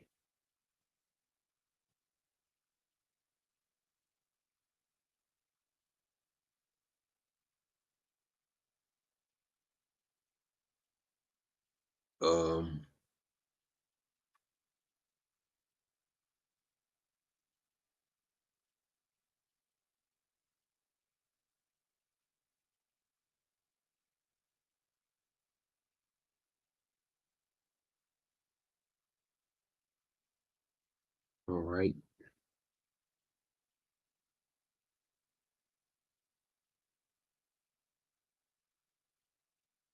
There we go.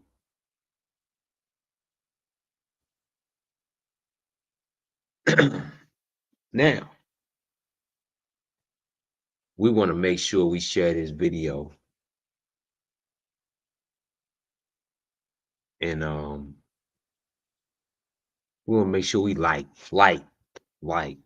fuck the shares, like, and I'm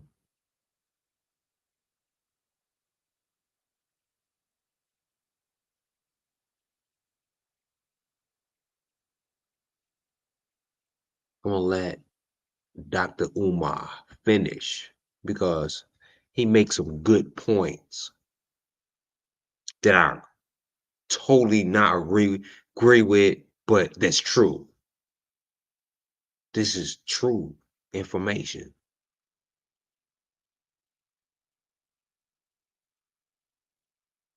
Let me rewind back a little bit. You understand me? Is she broke? Have 3 certified diamond albums. I Will Always Love You is the highest selling female song in world history. You understand me? Is she broke? Facts. I ain't never heard. Whitney was going to order an audit on her publishing, her royalties, her masters. Right. Whitney was going to order an audit. That's the point. That's what all in world history, that means that what is Whitney Houston shit worth now?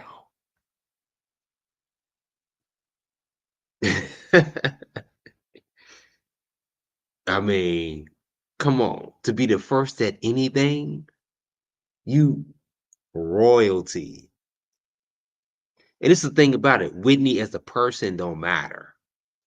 I told y'all that the artist as a person don't matter. That mean you could be anything, and they don't give a fuck. The public can perceive you as anything. Her voice was it.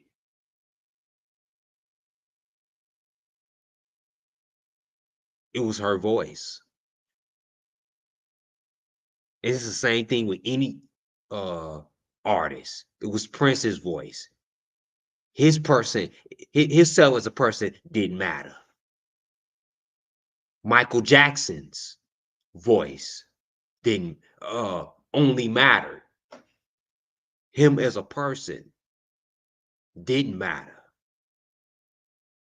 Right? The music industry used. And this is the thing about it. The music industry don't know that they're gonna become like mega stars. They don't know that. They just put the risk out there and give them bad deals. Like back in the day, they were so scared. The reason why the rappers and singers used to get bad deals back in the day because of it was so high risk and a liability. Like it's just like, okay, you got bad credit or you ain't got no credit at all, and you trying to finance a car. Your APR is gonna be really high. That's how the music industry works. It works to this day. Like the APR is like really, really high. You know, if they finance your lifestyle. And that's what most people don't understand. You know, the music industry is just like buying a car and buying a house. You know, you're gonna be paying for it for years. You just finance a lifestyle and a persona. You didn't actually make money off of it. You just bought a lifestyle. You just bought being a rapper. You just bought chains. You just bought the newest designer, Gucci and Prada. You just bought that, but you actually have no money, right? It's just like taking all your money and spending it on something that you really want, but you don't have nothing, but you have zero. And that's what these artists do.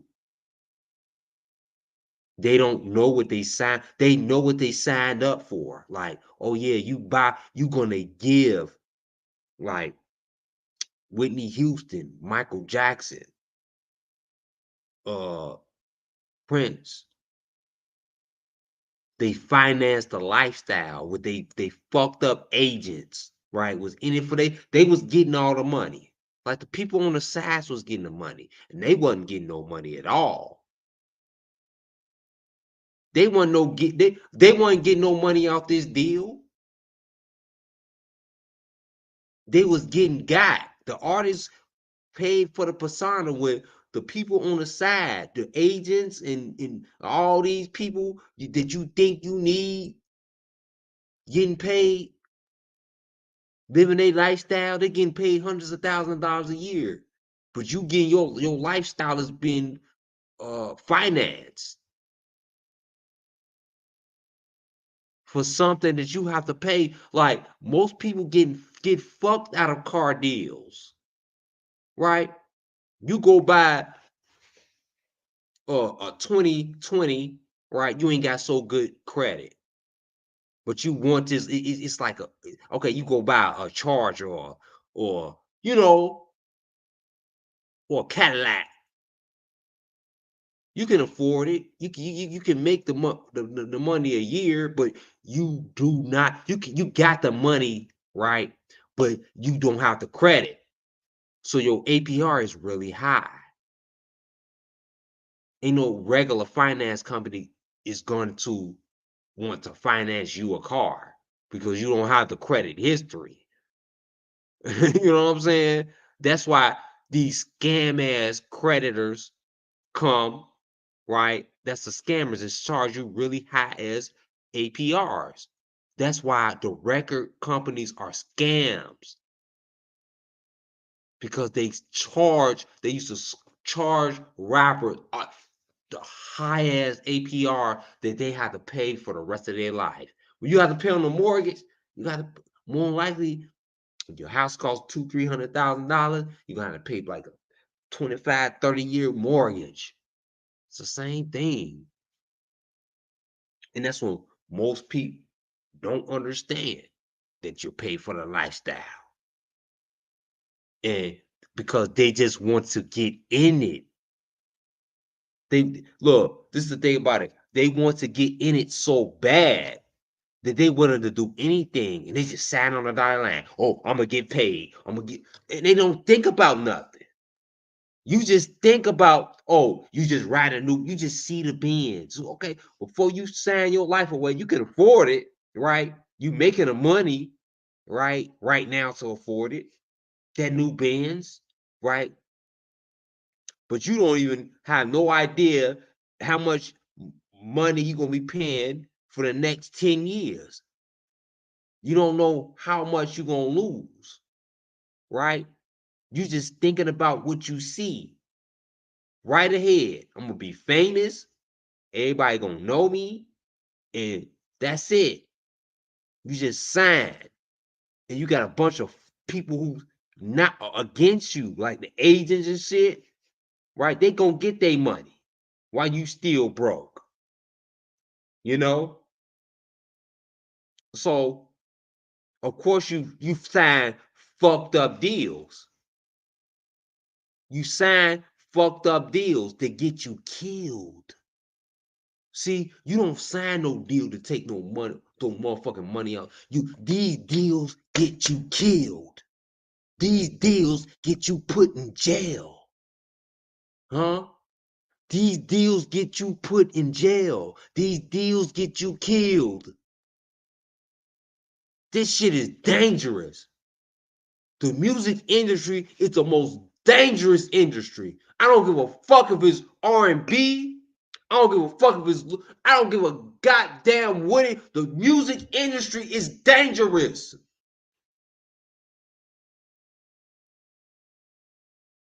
Because you got the people who gonna kill you. They ain't gonna kill you out of anger. These people wait 10 years to kill you. These people wait 15 years. They planners. They the smart killers. That's what you dealing with. You ain't when you on the streets. Now that's easy on the streets. You can do what the fuck you want to do. That's why most people, it was like the social media influence, the independent era was a good thing, right? Because you ain't have to deal, because you could just go viral off your music, and you ain't have to sign them no death deals like they used to back in the day, right? And like it is now, you don't have to sign to no death deals, right? You sign the death deals.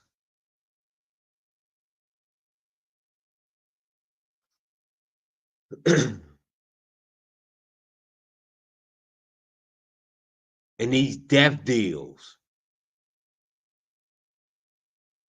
with Whitney Houston and Prince, Michael Jackson, and even RKelly.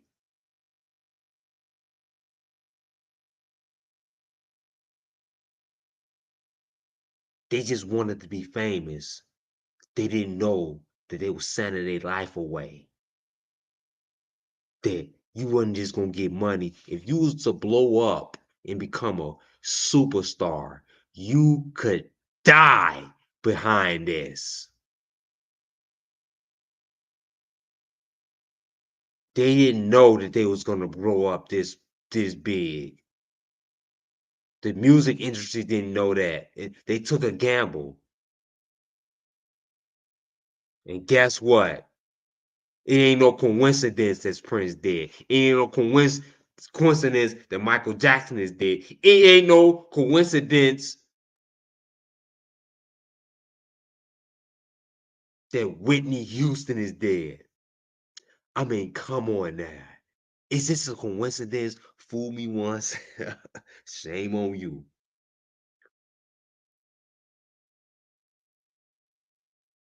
It ain't no coincidence if it happens 3 times. Like I said, this is the Twin Tower scenario. This is the Twin Tower scenario. When the Twin Towers got hit by one plane, you be like, God dang, a plane hit a building. But when it hit the other building, oh, you already know it's planned out. We already know it was a conspiracy.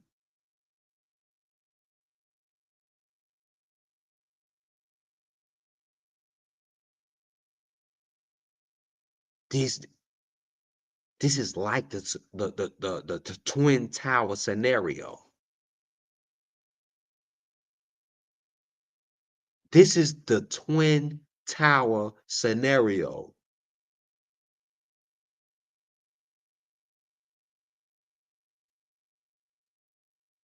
How could you let this coincidence? It's not a coincidence.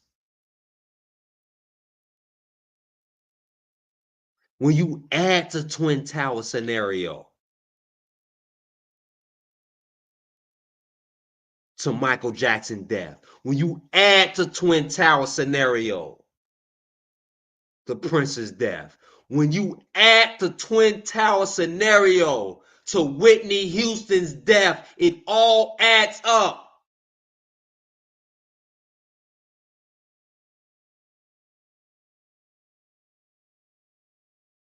This is the Twin Tower scenario.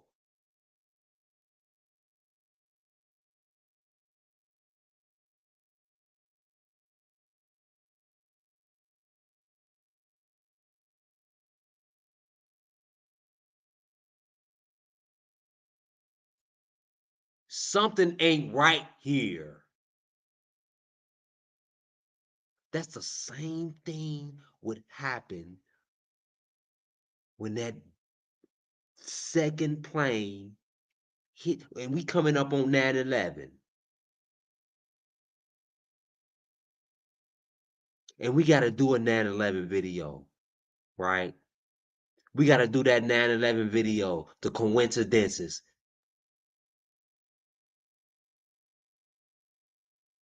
And we going to compare the scenario. And we going to do that tonight.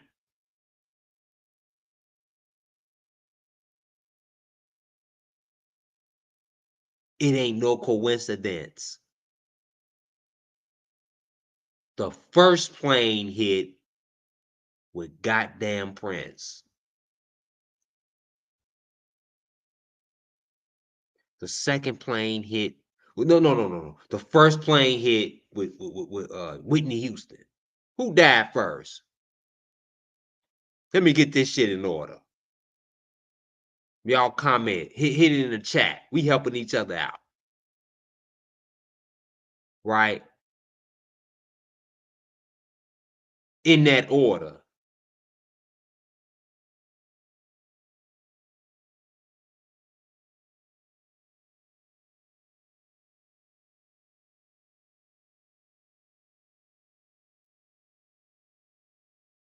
Yeah.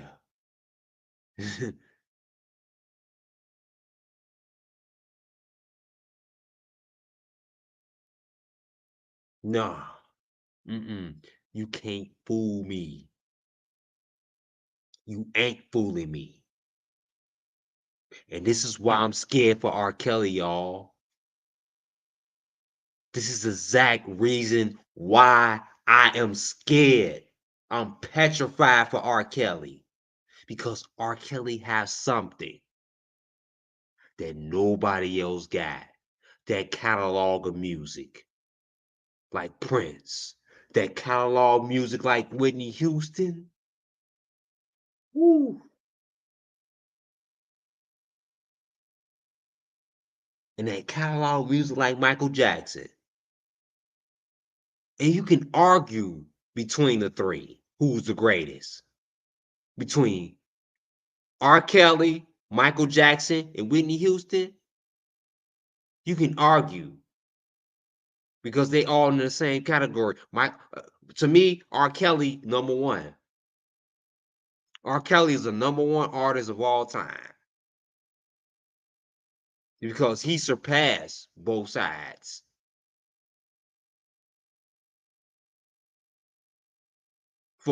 I mean,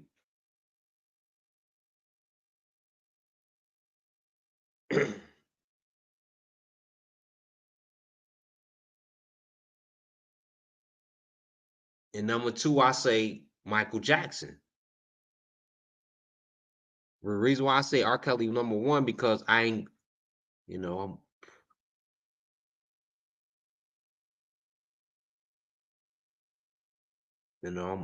more in the R. Kelly era. I ain't gonna even lie. I love Michael Jackson. They kind of like a tie to me. But Whitney Houston and all her accolades, she don't get enough credit. Like as Dr. Umar explained.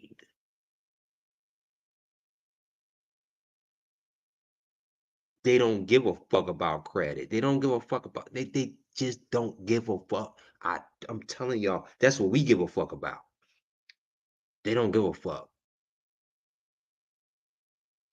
Some of that music they be playing in the grocery stores, right? That music is heavily copywritten, but they play in the grocery stores. Y'all think they just be playing that over loud? No, they copyright that they buy that music. Like in history, you gonna hear Whitney Houston in the grocery stores while you shopping in Walmart. This is what I'm talking about for the rest of your goddamn life. You gonna hear the Michael Jacksons. You gonna hear the goddamn Princes.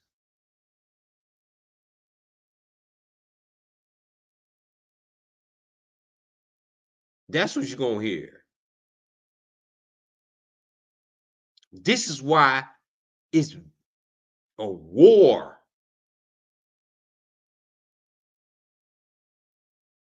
for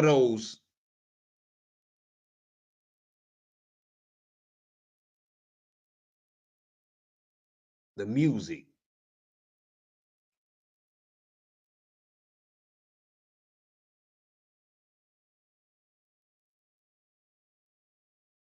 And there's somebody who couldn't afford that to happen. And that's why Whitney not here. Facts. I ain't never heard. Whitney was going to order an audit on her publishing, her royalties, her masters. And there's somebody who couldn't afford that to happen. And that's why Whitney not here. Yeah. And isn't it ironic that Whitney Houston dies the same way that Jimi Hendrix dies? In a tub, in a hotel, allegedly from drugs. And we know why Jimi Hendrix was murdered, the greatest guitarist of all time, because Jimi Hendrix wanted to finance the Black Panther Party, but he didn't know that his agent, his manager, was an MI6. I picked the software engineering program because they pay very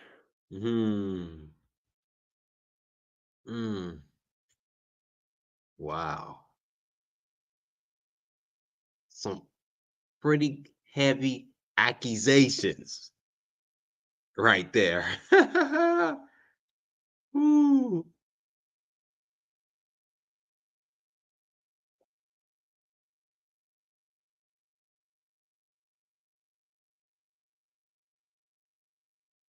Another person who I wanted to share was Dr. Sebi. If anybody know Dr. Sebi, he allegedly proclaimed to cure AIDS and improve it in you know, in the federal court.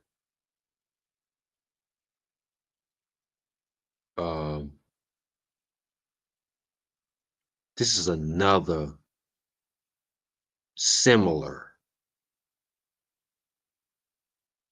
like Dr. Sebi, I don't think has got enough credit.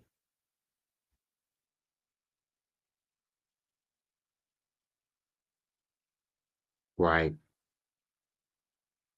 But this is the same thing.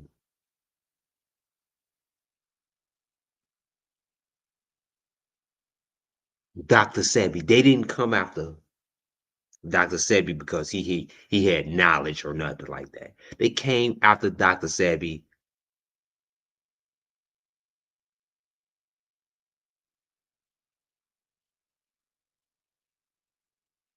because he had something that they wanted.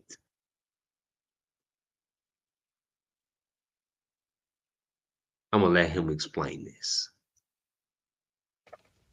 That the state were unprepared to defend itself. They were unprepared because in the past there was 2,781 cases that came before the Supreme Court and lost. I won. Not only did I prove scientifically, but I had the diagnostic sheets, and I do have them today. And those diagnostic sheets didn't come from me. They came from their school, their American accredited medical accredited school. Did I read it correctly where there was some requirement for you to actually bring patients, a patient into court from each of those maladies, and that you brought multiple patients in? Now see, he had to fight for his life, right? He was curing patients who had AIDS, and he had to prove it, and he won. Out of 70 some odd cases, he was the first person in Black at that to ever win, right? Because they couldn't prove that he was using actual drugs. You see, if you can cure somebody by using like leaves or something like that, or spinach, you know what I'm saying? That's what he was using. And this is the thing what Dr. Sebi was using. He was using a lot of belief, right? He used belief. And Dr. Sebi, you know, he was you know, I've criticized Dr. Sebi. I ain't gonna lie. You know, I criticized Dr. Sebi. But Dr. Sebi belief was intent. It was pure, you know, and he won. He beat the government. He was the first motherfucker ever. And this is why I bring Dr. Sebi up. Because you have to be smart like him to beat the government. But they will always find a way to put you in jail. See, RKelly was smart. He was smart. But they did him the same way they did Dr. Sebi. And this is why I'm showing the example of Dr. Sebi. Because it's similar. It's very similar. And this is the thing about it. Dr. Sebi suffered before he died. He was 80, 90 years old, 90 something years old, whatever. And the way he ate, right? And this is the thing about it, and they knew he was gonna die, right? They arrested him for nothing.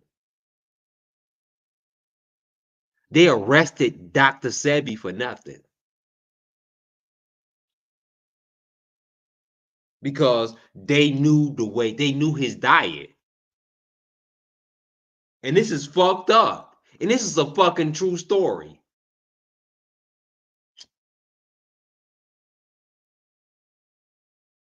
They knew his diet. They knew the way he ate. They knew that this motherfucker's 80, 90 years old.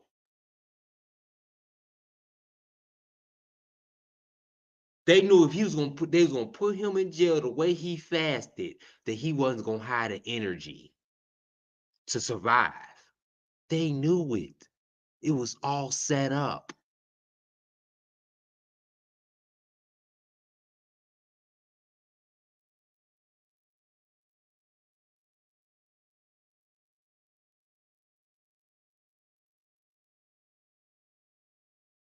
They knew how to kill Dr. Sebi because he was old and he was a vegan. It's dangerous. See, when you're a vegan and you are, think about this, y'all. When you're a vegan, you are weak all the time. When you just eat straight vegetables, you don't eat no meat, you don't eat no nothing. This is how Dr. Sebi was. He didn't eat no meat, nothing.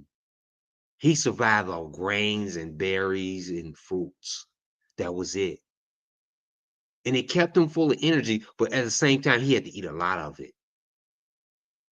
And at the same time, you cannot make no mistakes when you're doing it. You cannot go to jail because guess what? You are forced to do something against your beliefs. And why you believe in that?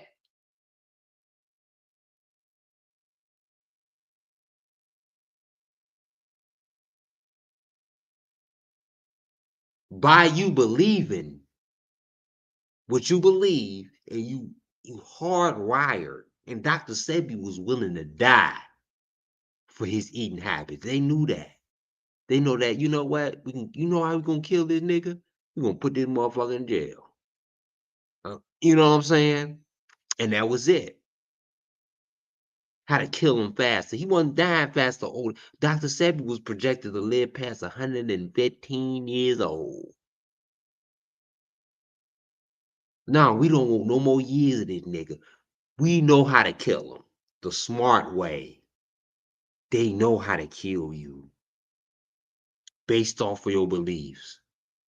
And it's going to appear natural, right? How they killed Dr. Sebi, it was natural.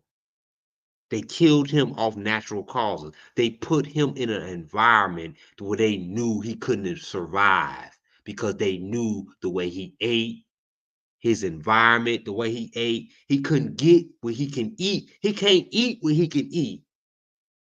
He got to eat what they feed him. And they knew he wasn't gonna eat that shit. They knew that shit. That's how they knew what was gonna kill him. He was frail. He was old. He was frail. He had to eat probably every half an hour because when you eat, I was on a strict vegan diet. I'm talking about vegetarian. I didn't eat nothing but raw fruits and vegetables. Nothing. And I did that for 6 months. And I'm gonna tell y'all, I was miserable. I was fucking miserable when I did this diet.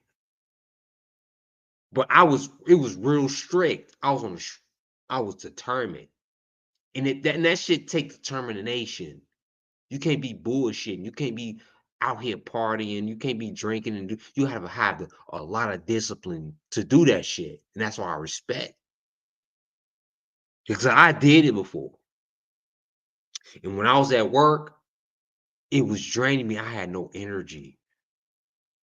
And this is the thing about it, you prone to any sickness because your body, your white cells have to have some type of strength to fight illness. Because when illness infiltrates your body, it already comes with the protein. It can overpower your white cells because your cells is weaker, right? It don't have the energy to overpower certain cells when they infiltrate. So that's why it's dangerous to be a vegan when you that old. Because if you get any type of illness, it'll kill you faster, way faster. I know this. I look, I'm a pro at this. I know what the fuck I'm talking about. And when I did this diet, I had no type of energy at all. I had nothing. And I kept on having to eat like all the time. I kept on having to eat like, but I just had no energy. And it was like draining. And it was like a 24-hour thing that you have to stay focused on. And the thing about it, you deprive a lot of stuff in your life to stay focused on this diet. You gotta sacrifice a whole lot of stuff to take on this diet. And people just don't think you should just stop just doing shit. You gotta stop. It's a lot of shit that come with it. There's benefits. Yeah, it's benefits. You know, but at the same time, your white cells can't fight the same way it used to because it's so weak all the time because you still always got to feed it. So like if you eat once a day, if you eat one chicken sandwich a day, your cells can fight versus you don't eat you don't eat meat at all and just straight vegetables. Like it's like days that makes up for that. Like your white cells is weak. It can't fight off illnesses like that. It can fight off little illnesses, but man, and that's what happened to Dr. Sebi. Dr. Sebi wasn't eating. He refused to eat that shit. He refused to drink. He was on a diet. He was fasting. You could think in those hot conditions, and the thing about it, you got to stay hydrated, right? You got to stay hydrated. And he wasn't obeying. He was standing his belief, and that's what caused his demise. It wasn't, and they tried to say that he was stubborn. No, y'all knew that he was gonna do this shit. Y'all put him in this environment that y'all knew that he was gonna commit suicide, and that's exactly what he did. Y'all knew that he was gonna stay true because he was hardwired. He wasn't. It was so pride. It was off pride.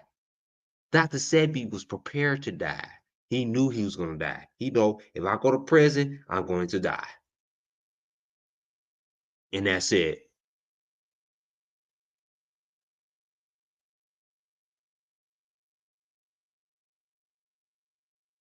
In court, who one testified themselves, and that you had medical records, one showing that they were victims of the disease, and then showing that it had been cured by one doctor, and then a second doctor verifying what the first doctor had said.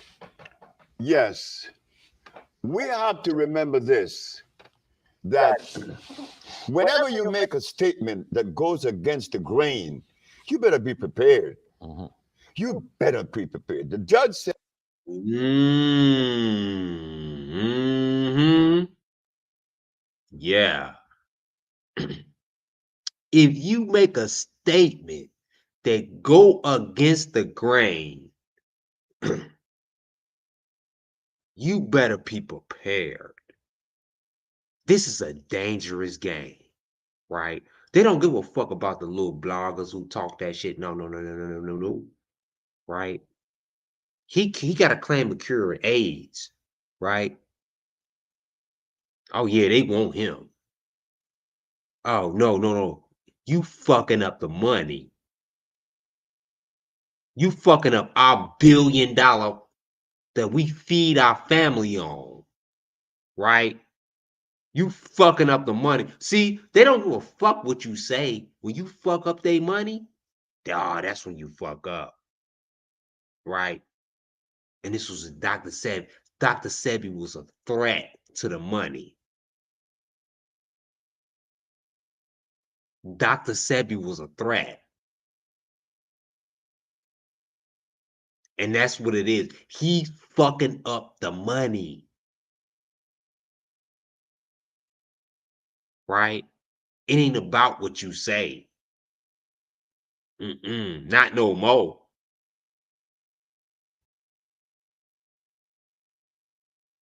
Let me rewind that. We have to remember this, that whenever you make a statement that goes against the grain, you better be prepared. You better be prepared. The judge said that I had to bring one of every patient that I had cured, and there was one that said others. The others was a man that came from Italy. He was paralyzed. But I was supposed to take 9. I took 77. You took 77 patients in court with you? That's correct. He took 77 patients. And we're going to continue with Dr. Sebi. It's going to get better with Dr. Sebi. Because not only is that testimony, he cured AIDS, right? And this is the thing with left eye, right? Mm.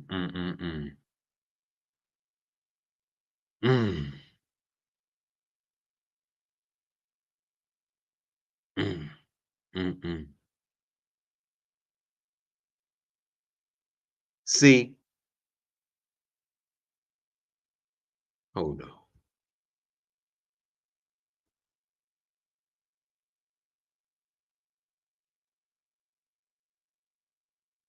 Let's get into this. Fuck it. With left eye. He met left eye Lopez. Right? See, this is tying TLC into the left eye. Right? Ooh, this is gonna get right? All of a sudden, something happens to left eye. Lisa Left Eye Lopez. Right? Before I get into this, hit that like button. Hit it right now. Let me goddamn show my face.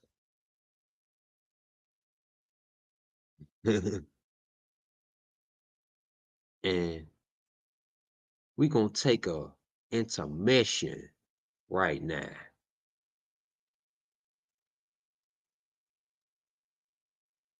We're going to pass the offering around right now. Hit the Cash App. $1 is all we ask. Mad Pill that pays the bill. This production costs monthly. Whatever you donate, it goes straight into the Mad Pill Cash App. We don't touch that money. We put it straight towards the monthly cost that it costs to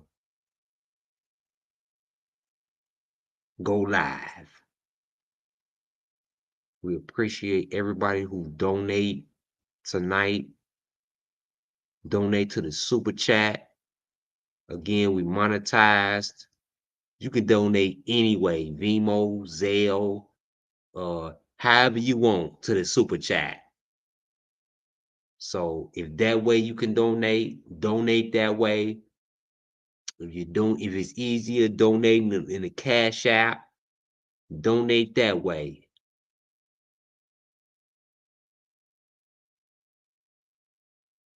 But any donations go strictly towards the production of Mad Pill and upgrades and all other good stuff.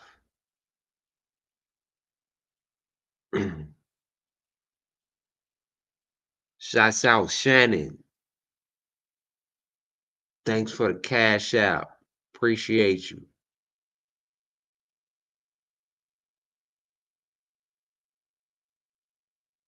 Thank you.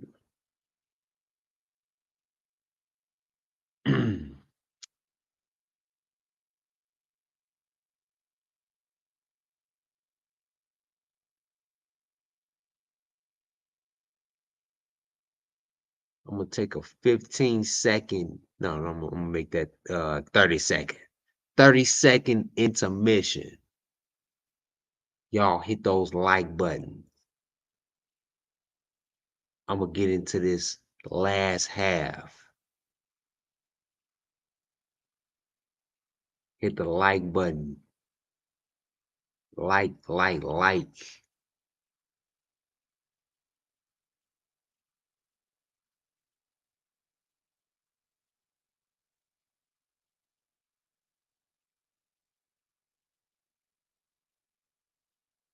Oh man. I got some valuable information coming. And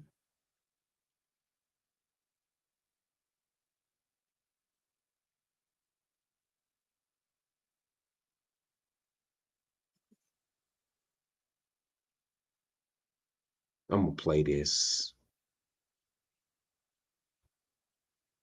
I am going to hold on, let me find oh.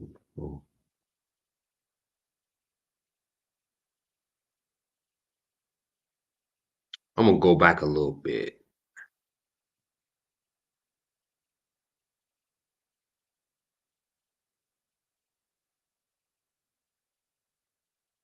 I'm going to the part where Lisa left out Lopez. That's important. Let's see.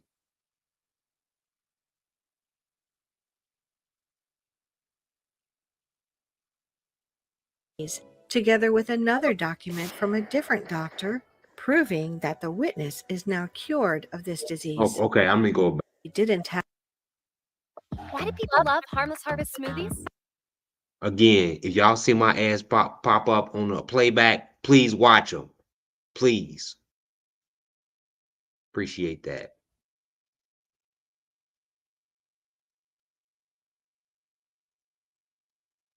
Medical degree, was he really false advertising? In the ads he ran, he claimed that he could cure cancer, leukemia, lupus, herpes, AIDS, and many other diseases, some of which were deemed incurable. Dr. Sebi took on the Attorney General of New York in the Supreme Court, and the judge asked Sebi to provide one witness for each of the diseases he claimed to have cured. In addition, each witness had to bring a certified document from an independent doctor that proves that he or she had the specific disease, together with another document from a different doctor proving that the witness is now cured of this disease. The judge, the attorney general, and all of the people following the case were shocked when 77 witnesses joined Dr. Sebi in court in person, bringing the required documents proving that he did, in fact, cure all of them.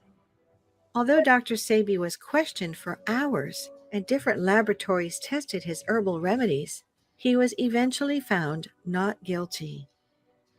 The trial backfired and made him even more popular. He even started working with many celebrities like Michael Jackson, Steven Seagal, Eddie Murphy. Michael Jackson. See, working with Michael Jackson. I'm telling y'all, the connections draws deep. John Travolta, Magic Johnson, and many others. Oh yeah. Of course you working with Magic Johnson. Oh man, he cured Magic Johnson of AIDS. I mean, Magic Johnson is one of the patients. Allegedly. He done cured Magic Johnson.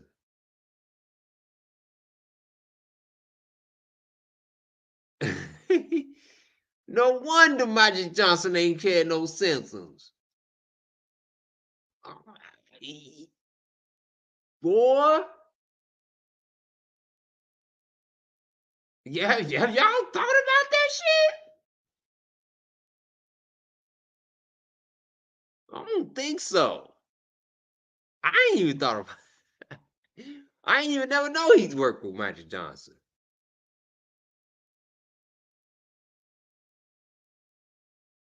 Magic Johnson ain't got AIDS no more because of Dr. Sebi. Oh, so that's who cured Magic Johnson of AIDS. Dr. Sebi. That now it all makes sense now.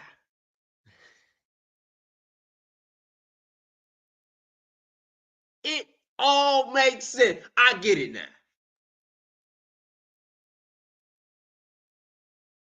Dr. Sebi cured Magic Johnson of AIDS, allegedly.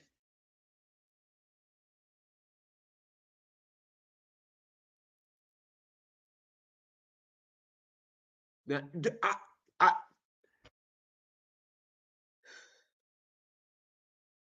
that's it.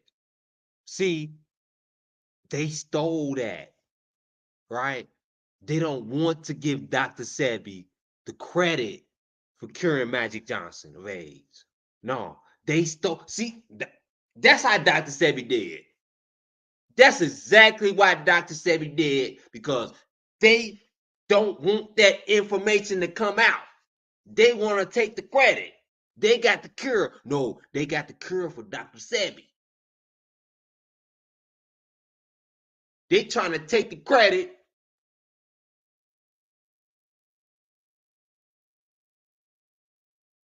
Even though Dr. Sebi was the one who cured Magic Johnson, right? See? How many of y'all knew that?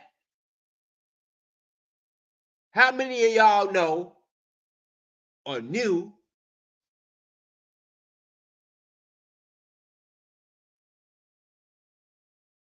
that he worked with Magic Johnson? No, none of y'all knew that. I didn't even know that shit. Oh, maybe you did. Inform me.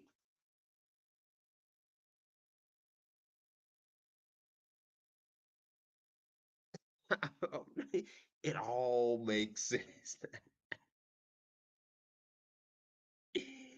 It all makes sense. Oh my gosh. So Dr. Sebi is the cure. He cured Magic Johnson allegedly.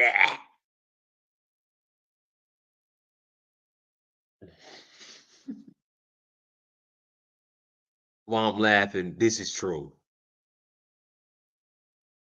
This is why Dr. Sebi did. Because they didn't want, don't make me make no laugh about this shit. Cause y'all know I will. I would dig up all the goddamn everything that I know about this.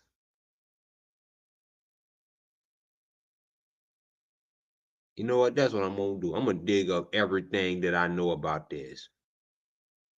Because this, see,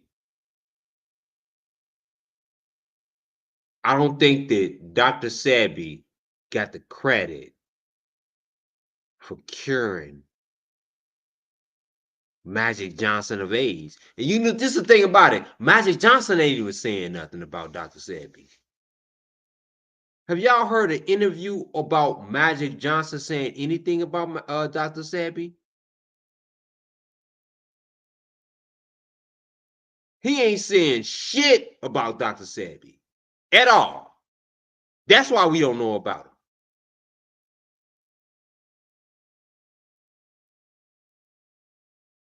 You ain't giving Dr. Sebi, and you behind this shit.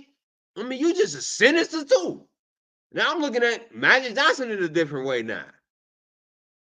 Like, dude, I mean, Why you ain't tell us you work with don't everybody in the AIDS community who got AIDS should know that?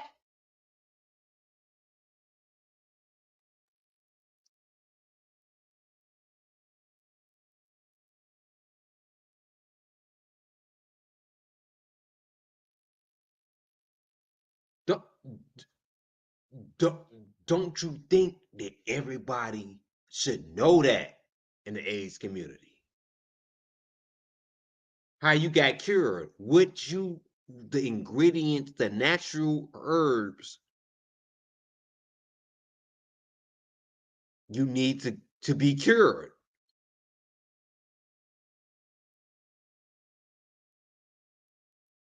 You did it. You healthy. Look at Magic Johnson. He healthier than anybody. He could play basketball. He hooping. You know what I'm saying? Magic Johnson had AIDS for like 40 years.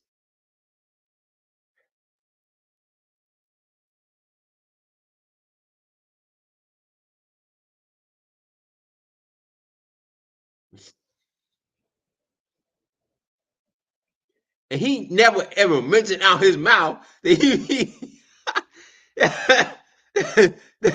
that he knew Dr. Sebi.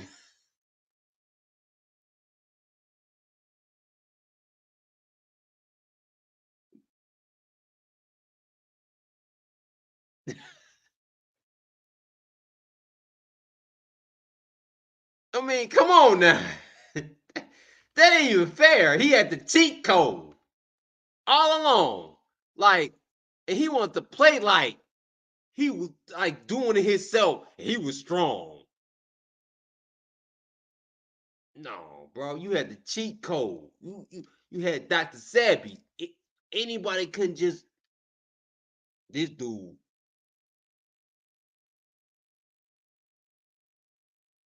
I don't respect Magic Johnson the same. I no. This just took the case. You mean to tell me that you got cured from Dr. Sebi, allegedly, and you ain't give him no credit at all?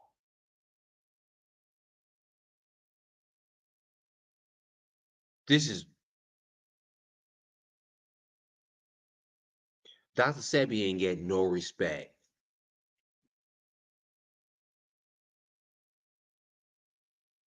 He ain't get no respect.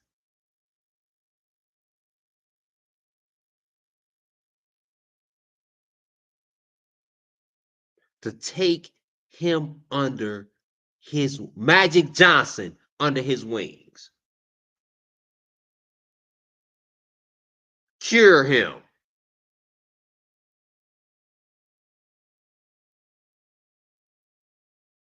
And he said nothing about him, give him no credit, hid him because he was a part of the agenda.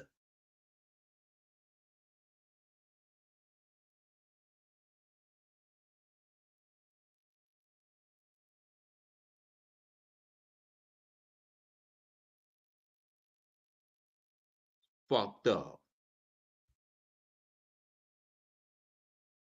I just thought I had to, goddamn it, shit.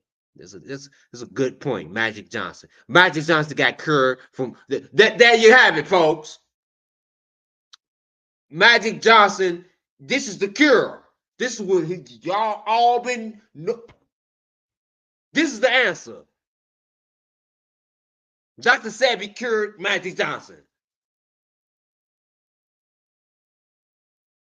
He got proof. He cured over 70-something AIDS patients.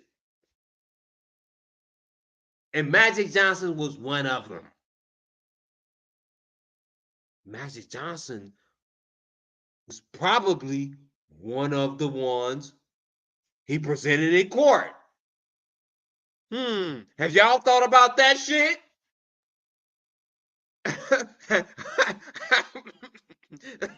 Let me sip to that.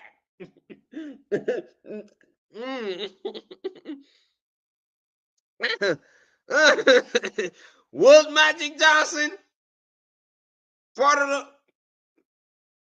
ones he presented in court? Let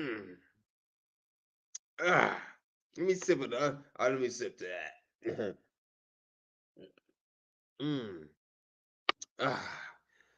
Woo! Damn, it's 4 a.m. in the morning. I ain't even think I ain't think I was gonna be up this late. Oh. Woo. Yeah. I think Magic Johnson was part of how Dr. I think Magic Johnson was a part of Dr. Sebi's witnesses who solidified him. They ain't say none of his things. Magic Johnson was one of them. Dr. Sebi cured Magic Johnson AIDS. I believe that in my heart. Yeah. Magic Johnson, you should give Dr. Sebi what credit is due.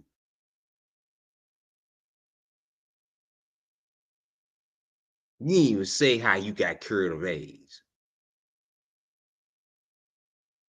You never mentioned nothing. You all healthy.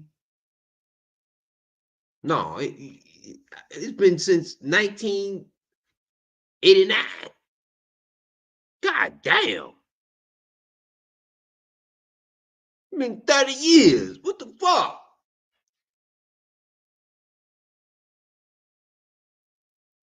I mean, shit. No, yeah, we all know now. And we all know the first person who the cure AIDS. And you went to him and you ain't giving him no credit. Shame on you, Magic Johnson. Shame on you.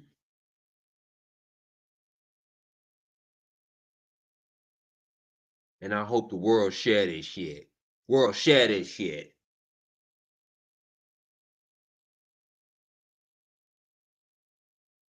We all know that. Patricia. Hey, Patricia. My big sister joining the live.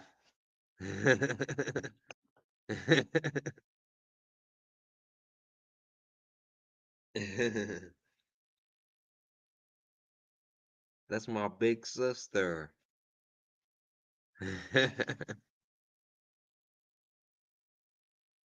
Yep, I am up early in the morning. Yep. Yeah, Matt, this is the cure, Patricia. The cure, we never thought. I just seen, look, I just realized that Magic Johnson, the cure, Magic Johnson doing good all this time, Magic Johnson was going to Dr. Sebi this whole time.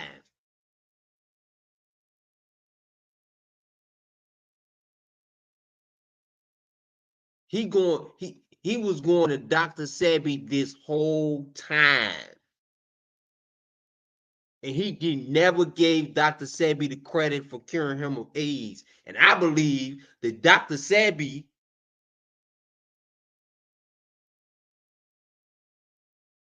I believe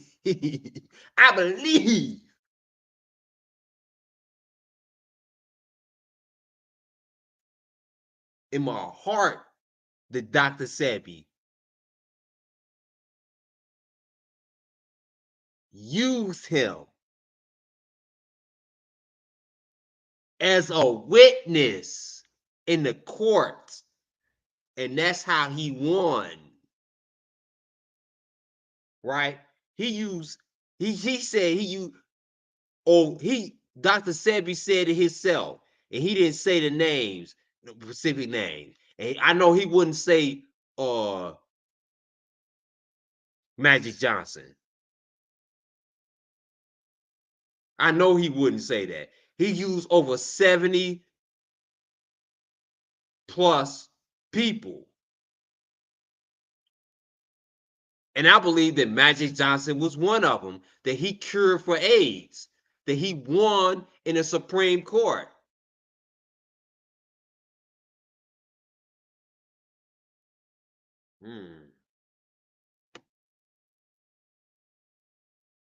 Dr. Sebi did that.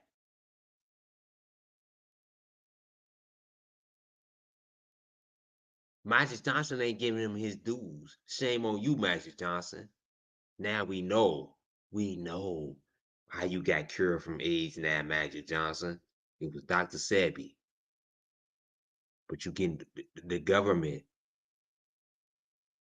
whoever, you ain't said, y'all know how silent Magic Johnson is. He ain't said nothing about AIDS. Nothing about he got it no more. He's silent because he know it's done. He don't want to give Dr. Sebi the credit because guess what? They're going to come after him, right? You saying he cured you you can't say who cured you. Magic Johnson he got to stay confidential. See, Lisa Left Eye fucked up. She fucked up because he cured her from herpes. Lisa Left Eye had herpes. And yes, Lisa Left Eye had herpes.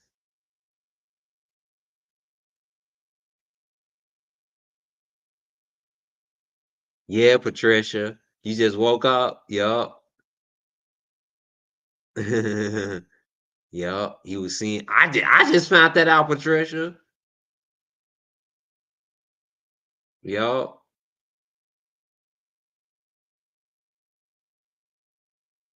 See, Lisa Left Eye, Patricia. Lisa Left Eye messed up. Lisa Left Eye messed up real bad when she came out. It was like, I'm gonna tell the world that. See, Magic Johnson played it confidential. Like he didn't say nothing about it because Magic Johnson would have he would have died of AIDS. They would have found a way to kill Magic Johnson if he would have said, "Oh, it was Dr. Sebi."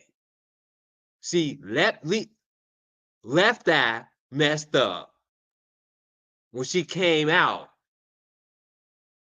and all of a sudden she just got in that accident. I don't have to play that video. And look, y'all, this is like really compelling. Like, this is on some real good stuff. This is real good. Hit that like button.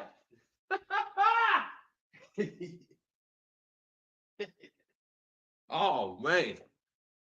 Hey. And this is a reason why Lisa Left Eye, I went and got my bag and everything. This is one of the reasons why Lisa Left Eye got X'd out. I can't say the K word because this is a monetized station and YouTube words get you certain ads and stuff. Oh yeah. This is how hold on. Let me get this right.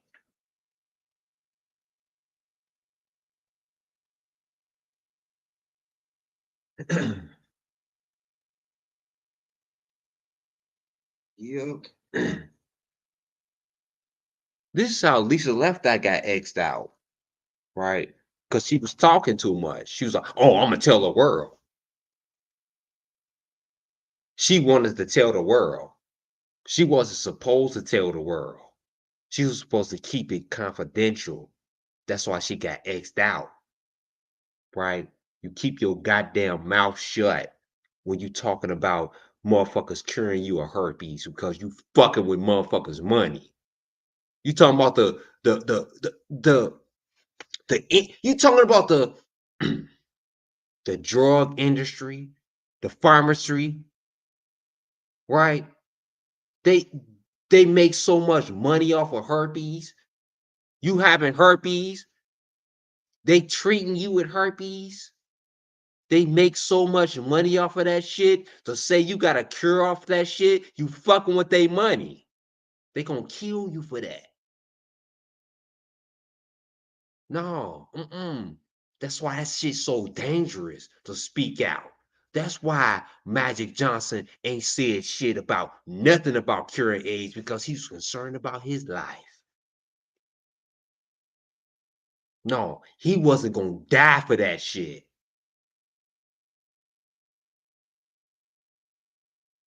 He wasn't gonna die for that shit. No, Magic Johnson kept his motherfucking mouth shut. And guess what? Lisa Left Eye, which I'm gonna show y'all this video. Lisa Left Eye Lopez. She wanted to tell the world that's why she died in that accident. Ooh, I'm telling y'all, this shit, boy. When you fuck with their money, they gonna kill you. When you fuck with their money, they gonna kill you. They gonna X you out. You're done. You could be a blogger and say all you want, and people think that no, because you ain't fucking up their money. You ain't actually when you actually fuck with their money, they're gonna kill you. When you actually have a cure for AIDS, Dr. Sebi actually have a cure. That's when you die. When you talk shit on the internet, they don't give. That's what Dick Gregory was saying. Dick Gregory was saying, no, they don't give a fuck about you saying that. No, they don't give a fuck. No. When you actually have something that fucks up the money, that's when they kill you. See, that's what Lisa Left Eye Lopez's mistake was. She wanted to spread the word that she got cured. And that's how she got, that's how she died.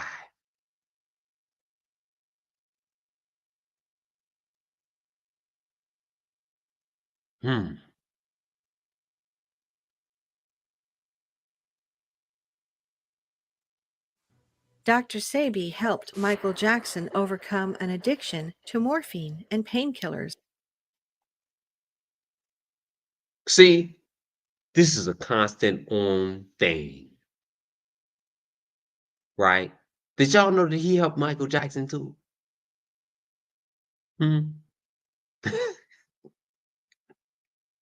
See, when you fucking up the money, that's when they kill you. See, you got so many ties. You got Michael Jackson, you got Lisa Left Eye Lopez, right? You got Magic Johnson, right? You got all these people. You curing, you're fucking up the money. And to just get out, you gotta die at this point. You have to.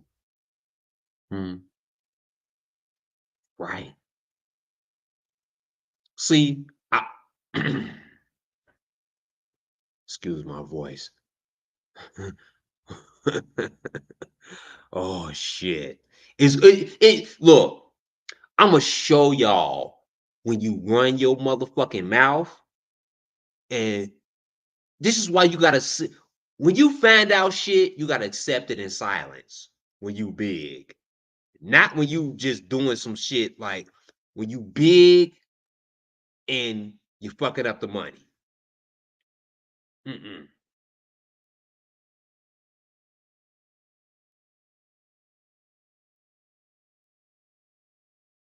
With his African bioelectric cell food therapy. He also cured a 5-year chronic headache of Steven Seagal's using herbs. He doing all this shit. You see, you fucking up the money. And if more people speak out, right? If more people speaking out that you fucking up the pharmaceutical industry's money, you gotta die.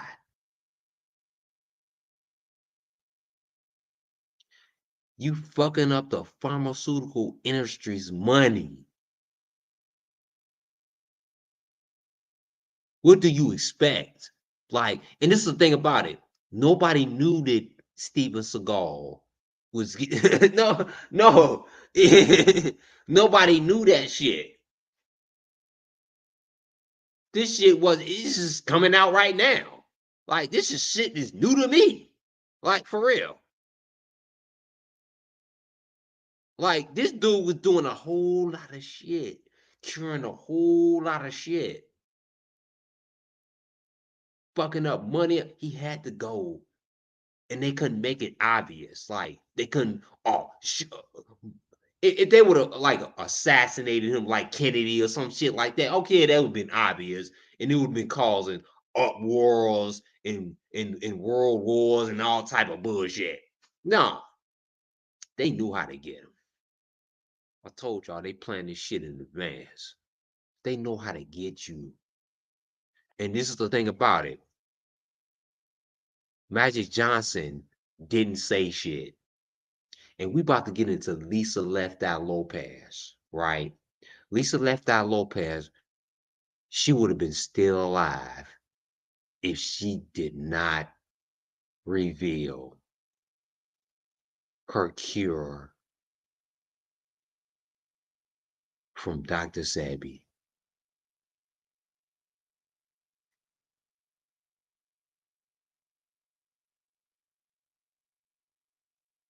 More lawsuits would follow, but the popularity of Dr. Sebi was nonetheless growing. The FDA could not stop him, as more and more people backed his claims and stated he cured them. Lisa Left Eye Lopez, the lead singer of TLC, was one of the many grateful patients of Dr. Sebi. He helped her overcome alcoholism, excessive smoking, and depression. As a result, Lisa's life was utterly transformed, and she often said that Dr. Sebi... See what they left out. I ain't even gonna say it on here. They left out some stuff that he cured her from. You know what I'm saying? But y'all know what it is. in her eyes. This man has shared a lot with me. We look at him as if he was a gift, you know, to come here to this place and to have someone like him around who could help us find us. And he has a very simple philosophy. Guess what?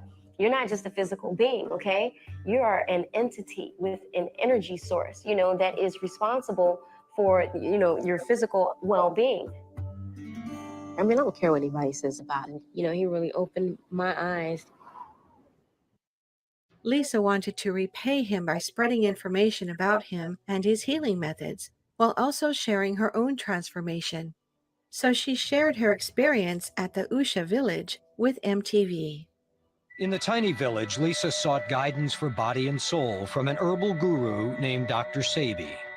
Dr. Sebi, you know, according to him, can cure anything.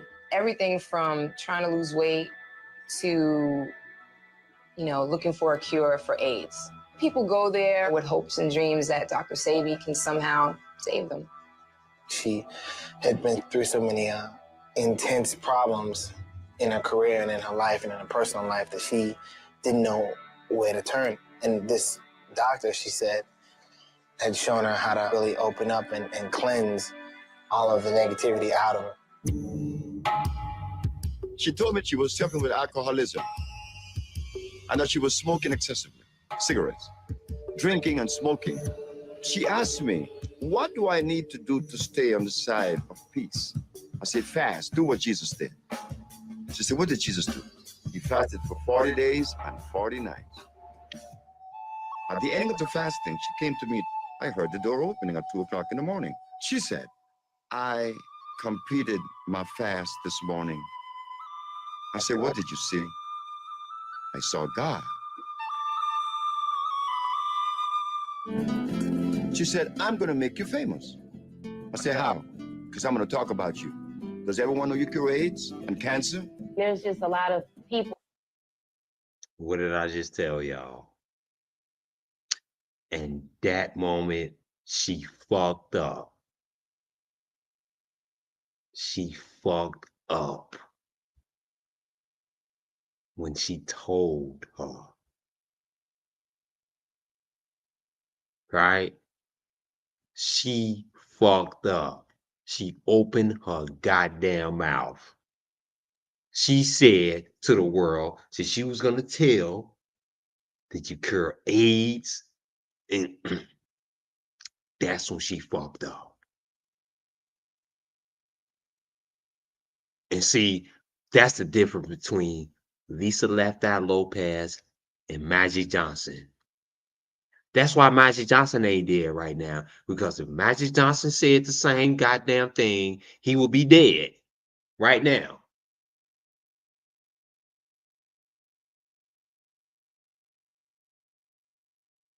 Magic Johnson would be dead. That's why y'all never knew he ever worked with Dr. Sebi. Dr. Sebi cured Magic Johnson. I believe that with my heart. He ain't say shit. Right, okay. It's confidential. They probably had that agreement between men. You know what? I'll meet with you. I'm gonna give you all this money not to say nothing. Oh yeah. You know, Magic Johnson, of course, paid Dr. Sebi a handsome payment. I mean, come on now. So, of course, for real, of course, of course, you look, of course,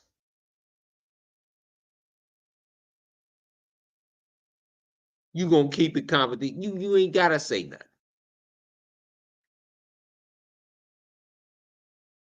But Lisa Left Eye Lopez,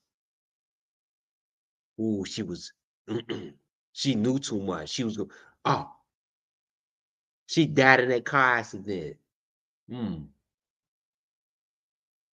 It was suspect. That car accident was suspect. It was real suspect.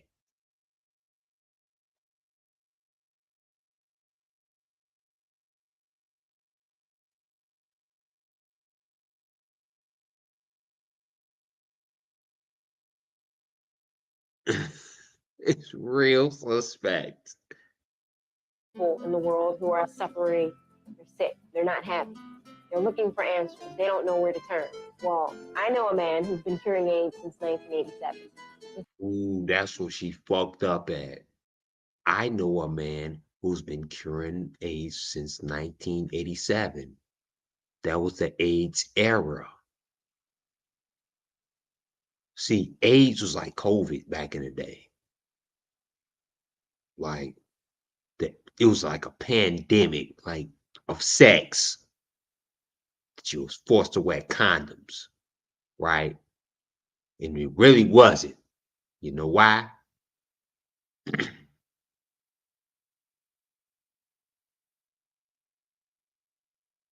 Because it was a mask, right?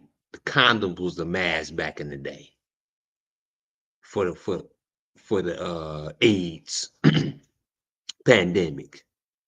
They used the condom. They endorsed the condoms. Condoms were the mask back in the day of the AIDS pandemic.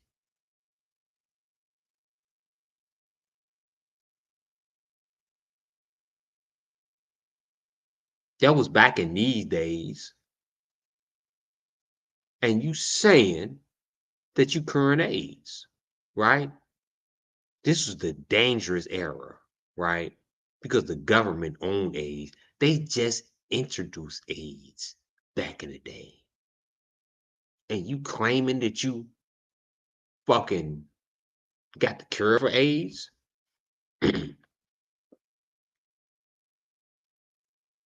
You claiming that you got the cure for AIDS, right? And this was back in 1987. This was when AIDS was first introduced to the population.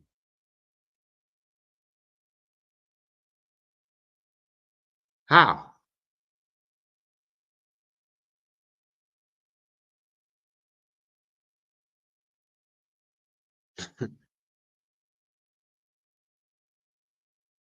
How? You claiming that you got a cure, and he actually does. This was when the Magic Johnson era, right? Magic Johnson. How did Magic Johnson get cured from AIDS? It's Dr. Sebi.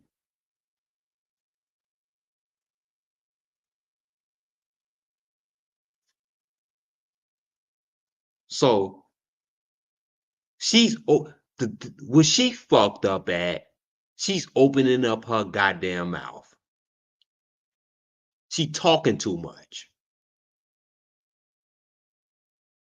And this is what got her killed.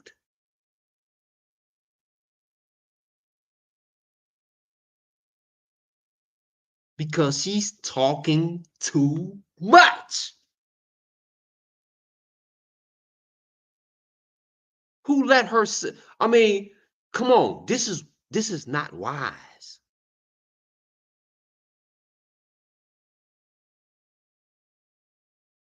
For her to be doing these type of interviews. Of course, she's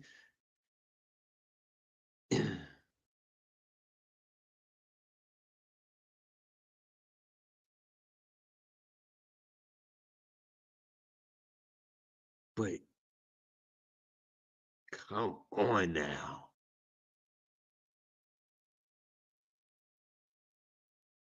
This guy has taught me a lot, and I need to share my knowledge, with the world. Yeah, that's what killed you. Like I said, like, y'all, you can't just get knowledge and be quick to share it to the world. Like, the world don't give a fuck about you, first of all. Like you, the world don't give a fuck. Like,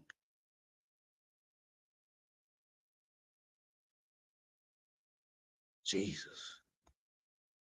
Later on, Lisa started to work on a documentary about her life in which Dr. Sebi and the Usha village played a considerable part. She was constantly traveling to the Usha village in Honduras until one day, after a meeting with Dr. Sebi, she died tragically in a car crash. Did y'all hear that? See, I know what the fuck I'm talking about. Did y'all hear the last part? After a meeting with Dr. Sebi, she died in a car accident. How? How is that?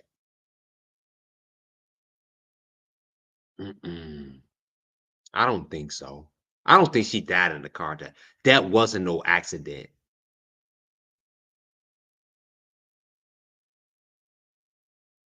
And there was some evidence of some spike strips.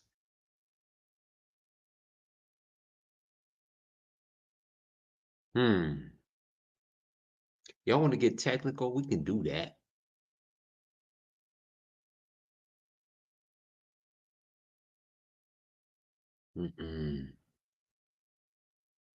I don't buy this.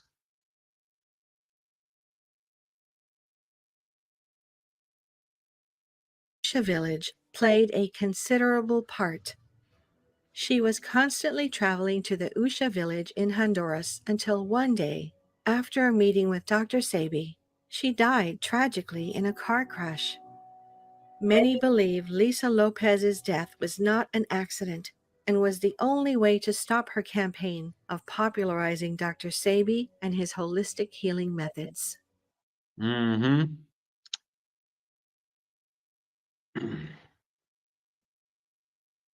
As an older, wiser man, I think that he warned her about this because they came after him.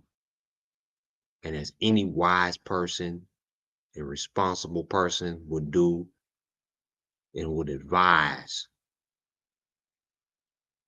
I would have advised, if I was in his position, I would advise her, don't come out with this information. I wouldn't have did that because it ultimately got her killed. I mean, come on now.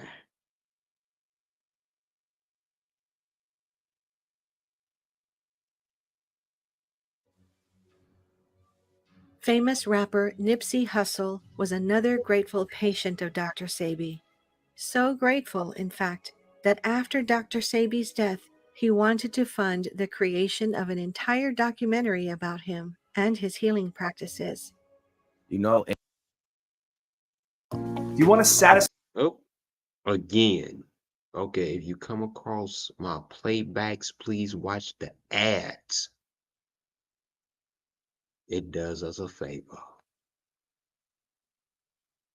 Documentary on the trial in 1985 when Dr. Sebi went to trial against New York. Right. He beat the case, and he went to federal court the next day and beat that case on record. Yep. And nobody talk about it. Mysteriously, shortly after starting his work on the documentary, Nipsey Hussle was shot dead. That's another thing. Like speaking out. Like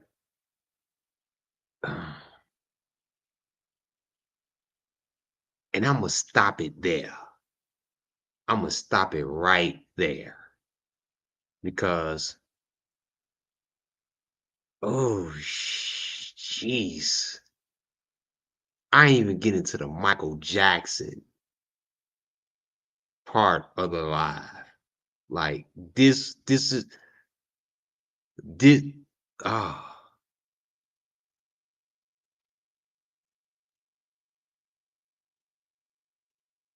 I know it's 4:36 in the morning. I got so many videos. Oh my gosh.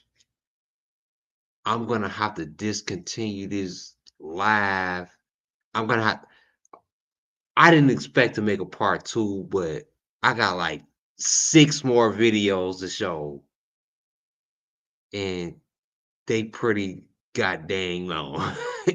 It's so much. I'm gonna be in the wee hours in the morning.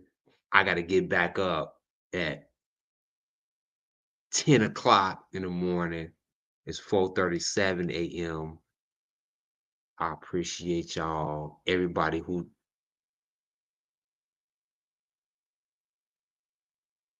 joined the live tonight. Thanks, Patricia, my sister, my blood sister. Thanks, Shannon. I appreciate everybody who's in the chat.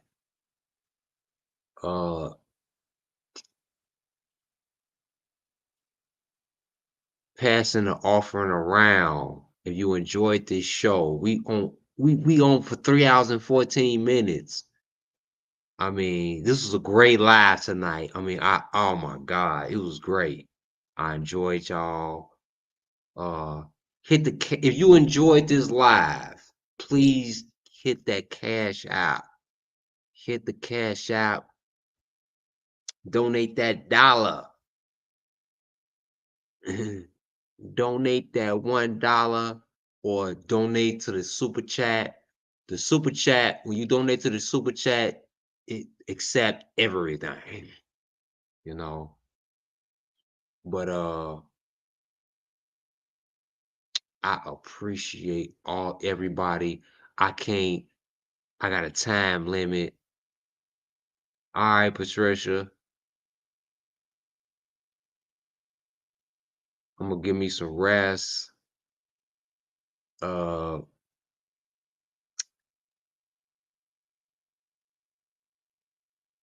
Tomorrow, Michael Jackson. I ain't even get into the Michael Jackson. We got into the Whitney Houston part, and this live has so many details. This vital, you know, into the R. Kelly case. And you know, to see what he facing. R. Kelly, I'm telling y'all, R. Kelly, they want him for everything that he got.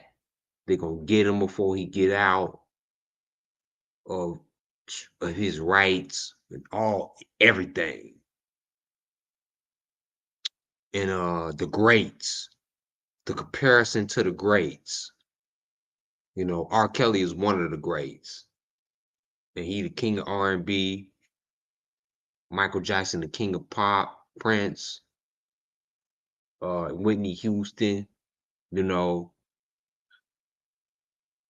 I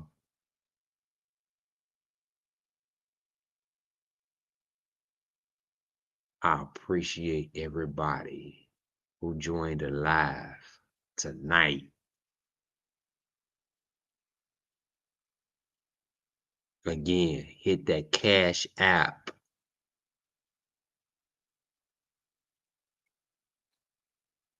We passing the offering around. I make sure I always come with the good shit. We on here 3 hours and 16 minutes. Y'all know I work my ass off. I work almost 60 hours a week and then come to y'all live. Right? I'm dedicated to y'all. Please hit those notifications. In your channel. I will subscribe.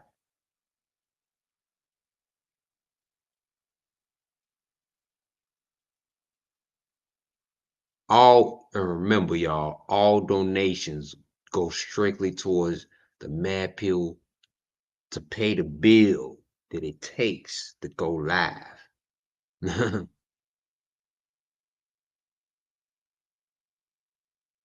Every month. But I go live damn near every day. Y'all see the material. Y'all see the work. Y'all see the work ethic. And this is the thing about it. To go live, it takes to even make a video of this, it takes preparation.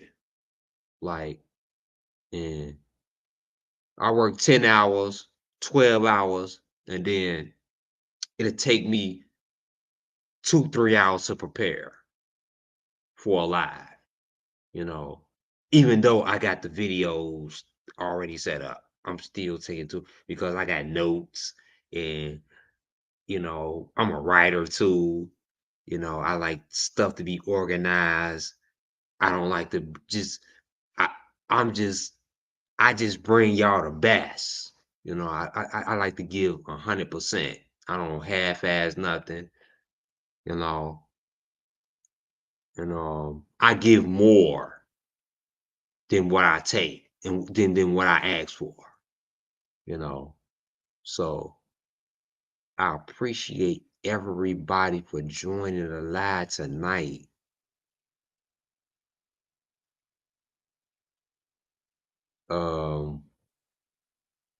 I'll be back.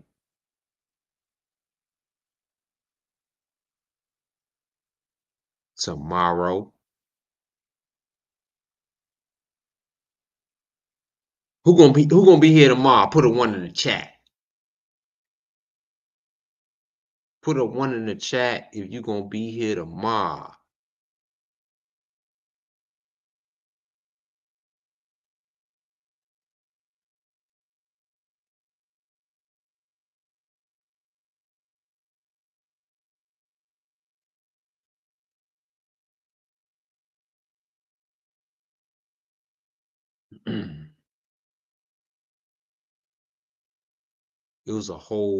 It's a whole lot of interesting stuff.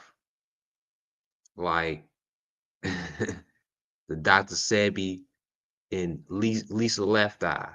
She ran her mouth. That's why I believe she did. Her car flipped over. The car flipped over. She died. And that's no coincidence. All these people meeting up with Dr. Sebi, right? Oh, we gonna get into this to the next live. And we got Michael Jackson, y'all. I ain't showed Michael Jackson. Oh, yeah. And we gonna get into the depths of his murder. And we gonna tie this into the industry greats being knocked off. Y'all, hit those notifications. Hit the notifications. Hit the notifications right now. I'm telling y'all.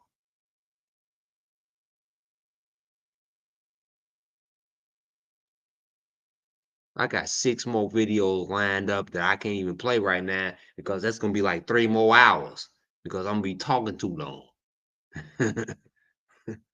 Real. I'm up at 4 in the morning. Y'all don't think I don't do this? I do this. Every single night.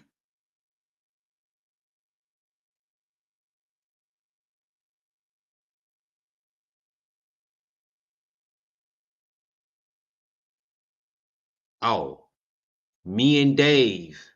Me and my brother Dave. The Mad Pill. Me and my brother Dave. Yeah, we coming back. So, yes, stay tuned. Y'all want to see these. Excuse me. Y'all want to hit those notifications. Yeah, so y'all can stay tuned. Mad Pill, we stay consistent.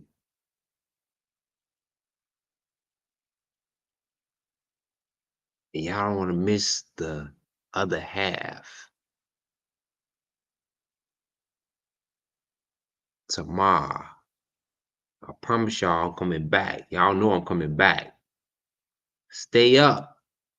Hit those notifications. Keep the phone by your ear so when you hear it, you know I'm live. I appreciate everybody for joining tonight. Again, I'll be back tomorrow.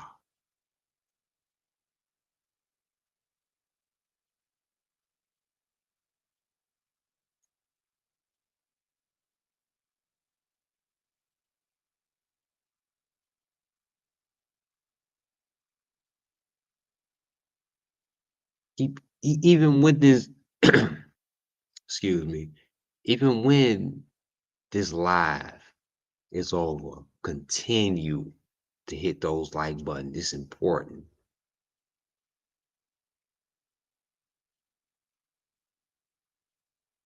It's a whole lot of suspicious shit.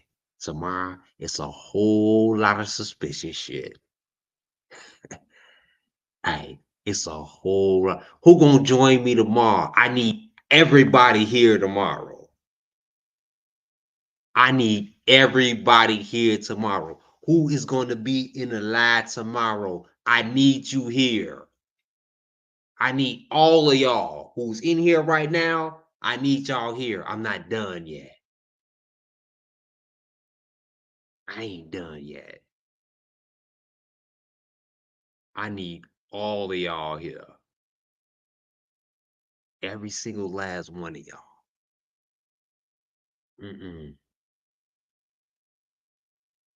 I know the playback on this gonna be huge since I went late. But keep on hitting the like button, right? And we got more to go. Thank y'all for joining Mad Pill tonight. The Mad Pill family. Much love. I'll see y'all tomorrow. Thanks for joining Mad Pill. As y'all know. See y'all tomorrow.